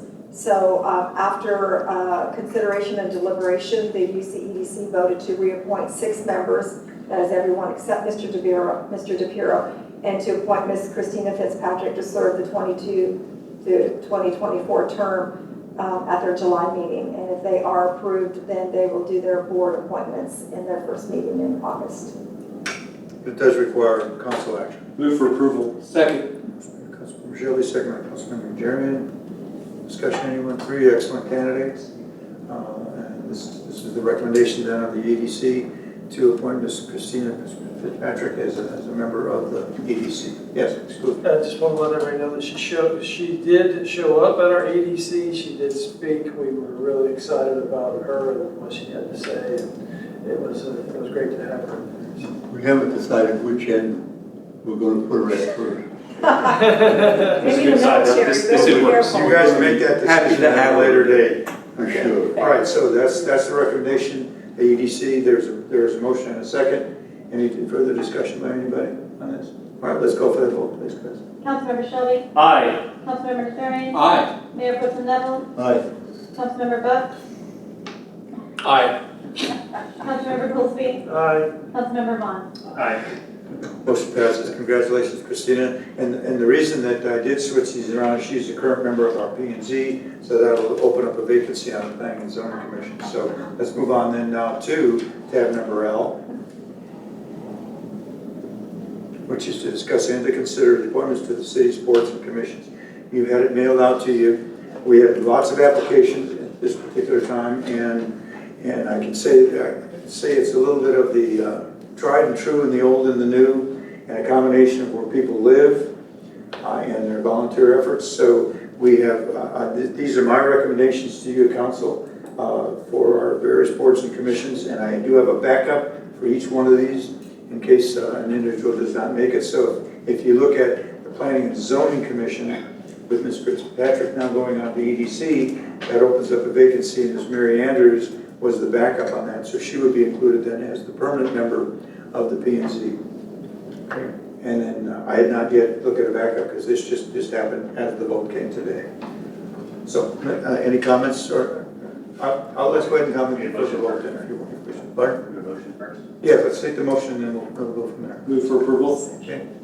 Second. Motion second by Councilmember Najarian. All right, discussion. Yes, Bill.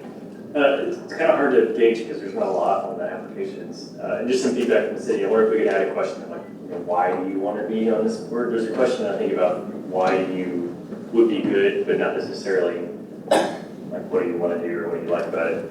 Just food for thought. The only thing I noticed on them is there's not really anybody from Salinas or Meadowland area on this list. So I'd like to amend the motion for the Board of Adjustments to be Donna Ash, Jenny Sue Smallberg, and Scott Daggs, since he lives in the Salinas Meadowland area.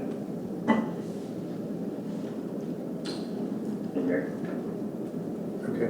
Anybody understand what you're saying there? take a look at that list again. He wishes to alternate somebody from the Planning and Zoning Commission. Was it Planning and Zoning? No, it's Board of Adjustments. Board of Adjustments. Um, So you propose to remove which candidate? To put Scott Dagg on the Board of Adjustments with Donna Ashton, Jenny Sue's father. So Tom England would then go and become an alternate? Because Scott Dagg is currently listed as the alternate He's the backup. for the Board of Adjustments. So does that mean that if we want to put Scott Dagg in there, an alternate, and then have somebody else take Scott's place as an alternate? Okay, he's not an alternate. We need to be careful about how we're saying that. Okay. What the mayor did, when he picked an alternate, if somebody backed out on this particular list and decided that they wanted to be in it, that would be the next person he would identify. So that even though the Board of Adjustments does have alternates, there are already people in those positions and they're not being reappointed. So we can't call them an alternate. Okay. So is that, then are we proposing to make one of the current recommendations moving into the backup position to replace Scott Dagg as a backup and put Scott Dagg in? Not necessarily. If there was a vacancy, we would have to bring all the applications back to the mayor, and then he would make a recommendation at that time. The alternate that the mayor is suggesting, and I may be wrong, Mayor, but is that when he went through and looked at these, if somebody on this list came back and said, oh, you know what, I've changed my mind, I don't want to serve, then the mayor's recommendation would be that if they wanted to pull off, then he would put that person in on his mayor's recommendation. That's correct. So if the proposal, so again, if the proposal then is to take Scott Dagg from the applications received list and having him as the backup and make him one of the members of Board of Adjustments, Appointee. would an appointee, Mr. Mayor, would you designate somebody else as the backup to replace Scott Dagg as the backup? Not necessarily at this juncture.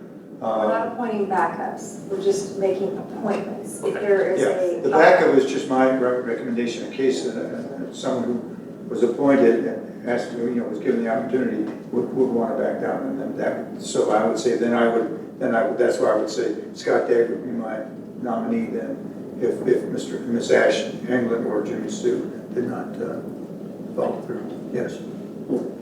Now Mr. Vaughan has brought up the fact that he'd like to make a change, suggest a change on that. So we're still open for discussion before we go on, because the motion is for the entire slate right now. So this is something we can work on. Yes, Mr. Chair.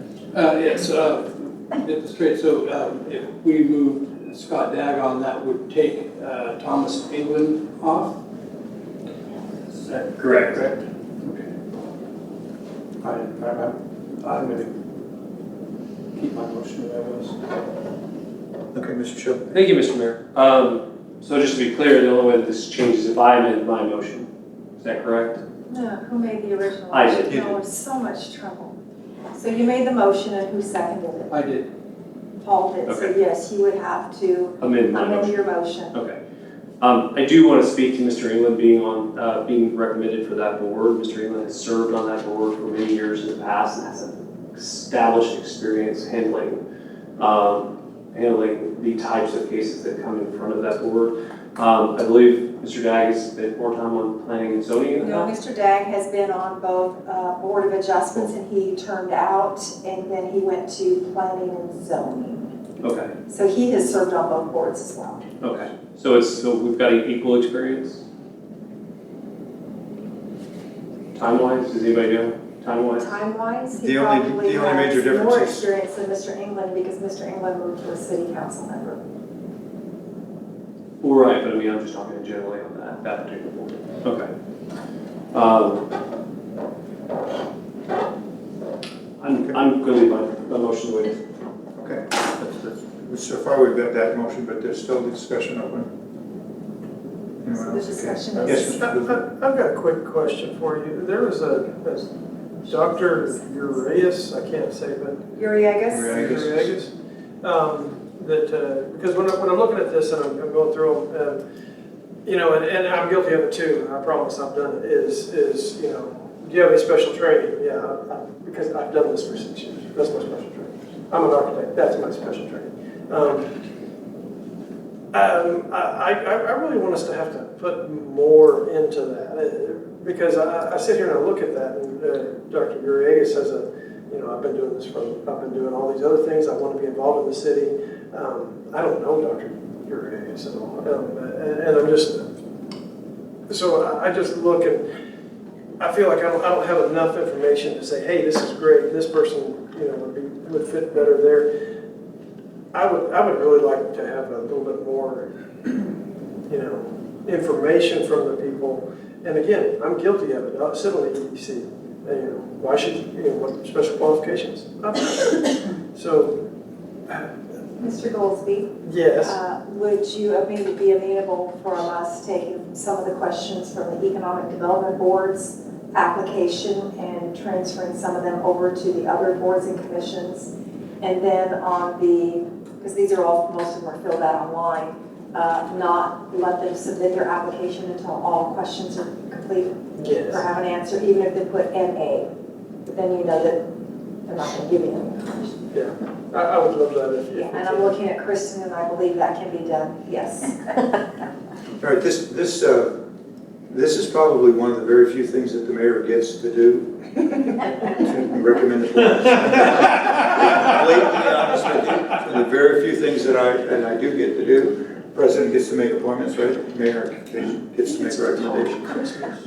It's not an exact science, but I tried to make sure that we covered a cross-section of the areas where people live, based on their experience as well, their past participation, their involvement.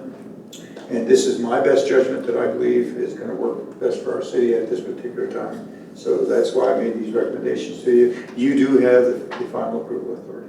The Board of Appeals is very important because the only recourse to a negative vote on the Board of Appeals is the courts. Yeah, yes, of course. That being said, if nobody made a motion, I'll move that we approve. No, the motions are made and seconded already. Shelby made a motion, I beat you. Mr. Najarian made a second, Mr. Vaughan made a recommendation to change out Mr. Dagg for Mr. England. I don't know if that conversation has been completed or not. I'm not changing my motion. So we can, So he made the motion, he does not want to amend it. Where's So we my vote. parliamentarian? we vote. I'm looking at Mr. Neville. He's not listening, he's not. No, that's a recommendation by Mr. Vaughn. If he wants I to understand that. amend He's it. asking Mr. Shelby to amend his motion. Just in case you're probably. So he said no, so that means. Okay. I did this at Goolsby in the taxes a few years. Yeah, he said no, but y'all still voted it. And then at that point. Everybody on here can just vote no. Now the vote is open, and if you choose not to accept and not to vote for that, that's your call. And then we go to someone, then we go again. Yes, Mr. Just real quickly, Councilman Bear. I do know Dr. Carlos Rodriguez. He is part of the Citizens Police Academy, and he's been very good with that and part of this community. And also, his credibility, and I think he can do a fantastic job there. Just to put my 2 cents in there. And I don't know if the mayor mentioned it, but he did call these applicants and spoke with them Yes. individually. Okay. Yes, Mr. Webb. Thank you, Mr. Mayor. Ms. Turner, I would echo Councilmember Goolsby's comments that I would like to see additional information on these applications. I would tend to emphasize a person's qualifications over where they live, all of the things being equal. Agreed. That I would want some, I'm all for diversity on, of the residents and their locations, but I think the primary, and it looks like Mr. Mayor did this, that where he could, he took that into account, but overall, these are all very well qualified candidates. It's hard for us, though, to say that we have informed ourselves sufficiently to approve the nominations if we don't see if people either choose not to fill out something or if they are less qualified, because also with Dr. Uriegas, he voted a lot out of there. So I was curious as to why he was not selected, and I'm not asking you to justify your recommendations, just pointing that out, that I think it would be easier for us to move forward with our approval process in the future. future. So if we could add those fields on there. And I might also add to the mayor's point about indicating where they are, so we run into this before on the Board of Adjustments, because they have to have a supermajority on all of their votes. We have had instances where we've come close to having to have people recuse themselves from voting. And on that board, when you have too many people in the same neighborhood, if they both have to recuse themselves, then we will never get a quorum and be able to attend to that issue. So that's one of the reasons why we look at where they live, so we don't run into that issue. Awesome. Thank you for explaining that. Mr. Mayor, thank you, sir. Okay. Anyone else? Okay, Chris. Clarification, the motion is to approve as recommended by the mayor. Yes. Okay. One more thing, I'm sorry. Mayor, you did not address Dot Roberts. Oh, yes, I meant to mention that to you all in the library. I think you all, Miss Roberts, we recognized her on her birthday. My suggestion, and she did volunteer, my suggestion is to make her an emeritus member and an ex officio non-voting member, but still let her keep her be active on the group. No, I read that. Yeah. Okay. All right, Chris, call for the vote then. Yes. I just have to make sure, because y'all like do this and we don't really know what it means. Can you just? I would like to reiterate my motion that we accept the recommendations by the mayor as written, with including Dot Roberts as a special emeritus appointment, ex officio non-voting member. And I second that. All right.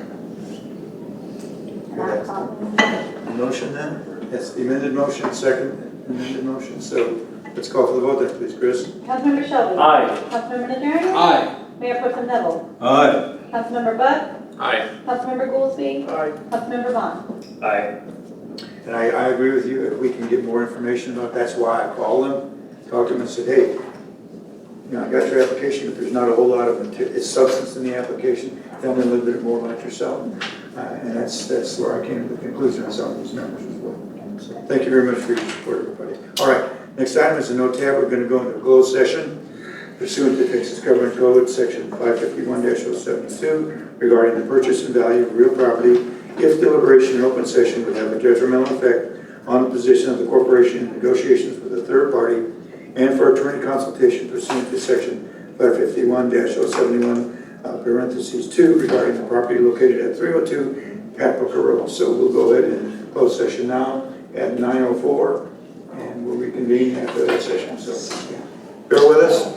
Hopefully we'll be out very quickly. That's all. Who's to be left here? Oh, and not the Fitzpatrick's apparently. Down to the Fitzpatrick. It's past Bill's bedtime. Past Bill's bedtime? Gary and Georgia, do you remember them? And Mr. Stephen, his wife.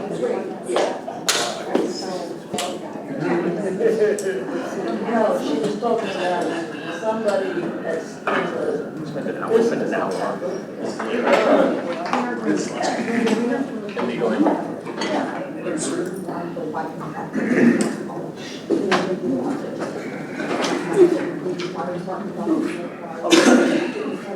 She was like,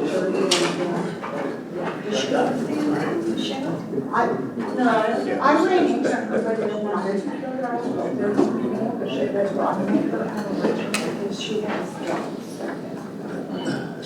Okay, everybody's back in session. Let's we've reconvened now at 9:20 p.m. and we'll go now to tab number N, which is consideration and appropriate action, if any, regarding resolution 939, authorizing the Universal City Economic Development Corporation's purchase of real property located at 302 Pat Booker Road. I make a motion to approve resolution 939, authorizing the Universal City Economic Development Corporation to purchase real property located at 302 Pat Booker Road. Second. A motion and a second. Goolsby. All right, any discussion, anyone? All right, call for the vote, please, Chris. Councilmember Najarian. Aye. Councilmember Goolsby. Aye. Mayor Pro Tem Neville. Aye. Councilmember Buck. Aye. Councilmember Shelby. Aye. Councilmember Vaughan. No. All right, that motion passes at a 5-1 vote. That concludes our business for this evening, so we'll now move on to our city manager's comments. Sir, I only have one thing. It's been about 6 months since we had passed the ordinance allowing for garage conversions with the implementation of a carport. In that 6-month period, we had not had any garage conversion permits issued, but with our new carport requirements, we have had 3 of those issued, and they've all turned out to be very nice projects. Okay. Very good. Anything else? That's everything, sir. All right. Shelby, Ms. Shelby. Oh, jeez. No, I don't think, I think I've spoken enough tonight. Thank you very much. Thank you. Mr. Phil? I would just like to say, I know this is not like a request for a future agenda item or anything, but I would like to see if we could look into maybe a hotline for the city, or maybe the one that we have, so that we could have some reporting if there's an issue that somebody afraid to tell you about and wants to. Yeah, we have several numbers within the city where we could just add it. They have like extensions, and we could do a direct dial to them, and it would just be a number where they could leave a message. We have a recording, and they could just leave a message. They might have caller ID though, right? If they wanted to leave it anonymously. Who doesn't have caller ID? Yeah, I don't know any phone that doesn't have caller ID anymore, even if it's an 800 number. But they do have some anonymous service that are really cheap, so maybe we could look into see if that's something we might want to do. And then I just wanted to give a shout out to the Animal Control Officer Jenkins. We adopted a dog on Friday, and he was pretty amazing. He was very nice. Dealt with us dating our dog for a few times before we actually put a ring on her. And he was extremely helpful with my wife and kids who knew nothing about dogs. So I finally convinced her to get dogs, and now we have one. And I was hoping that he didn't recognize me, so I could tell if he was giving me like the regular treatment or the rock star treatment, but he did recognize me. So you have to take it with a grain of salt, okay? Maybe he gave me rock star treatment because of who I was, but anyway, very nice job, Officer Jenkins. Thank you, Mayor. Thank you, Mr. Mayor. Only one thing tonight. A lot of you know, and some of us on the board here, are part of the Citizens Police Academy, and we finally, after COVID and 2 years of, 2019, we started the class, got through one class, and it dropped. When COVID came, we haven't had class since. Normally have them in March. We're starting July 21st. Very excited. We've got a full cast of people coming out to take this 8-week course, including some member of our audience tonight, which we're very happy to have you. And just very excited about moving forward with that and bringing more people into that association. It's just going to be a fantastic class, and it's a fantastic thing for the city, and hope to get it back on board for the March classes this next year. So very excited about that. Thank you, Mr. Chair. Thank you. I want to thank everybody that showed up, and I want to thank our store for seeing us through. It's always great to have input from the city citizens. I want to thank Councilmember Shelby for bringing us at least the awareness of the possible problems we have in our city. I wish Randy was here, because my wife and I were at the McDonald's on Pat Brooker Monday, and right behind Chester's, there's a ditch right at the base of their wall full of water. And I noticed that we got a Kitty Hawk flower pot completely wiped out the other day. And I don't know if the person that did it was anywhere there, but there was a big truck, pickup truck that had plowed through Northeast Lakeview, was turned over in a ditch at the same time. So, you know, could be together. Thank you.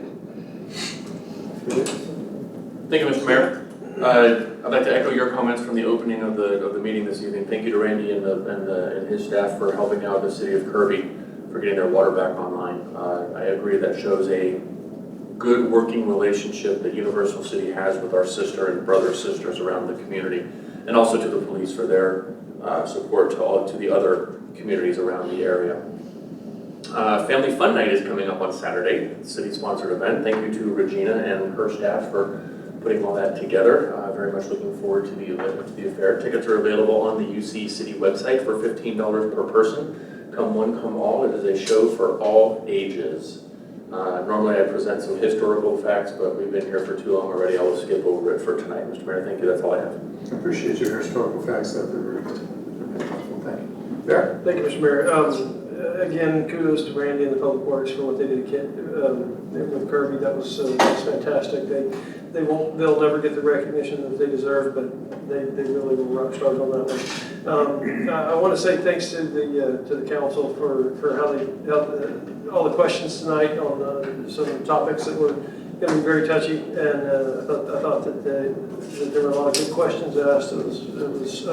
I think it was in the spirit of which it was meant, and then especially to our two new council members who really stepped up tonight. I really appreciated all your questions. Y'all basically took everything that I had and got it asked and got it answered. So I got to just sit back and be the funny guy at the end. John, I want to say thanks to John DePiro for his time on the EDC. He is stepping down, stepping away, and we're going to miss him tremendously on the EDC, but we do welcome Ms. Fitzpatrick. But I just really wanted to give John a shout out for his time he spent. He's not moving far away. He's moving to Air Force Village, if you want to know where he's moving to. As is the former chairman of our Dolphin Conference Center Committee.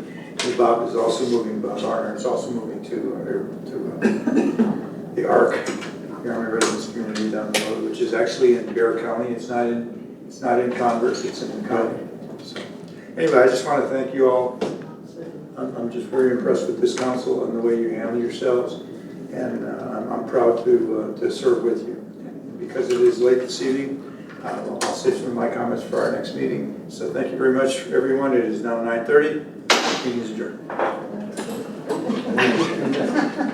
No, I said because Thank you all for sticking around. Who told you that? You didn't. You used to be there. Oh, yeah, you should be out of here, well, you know.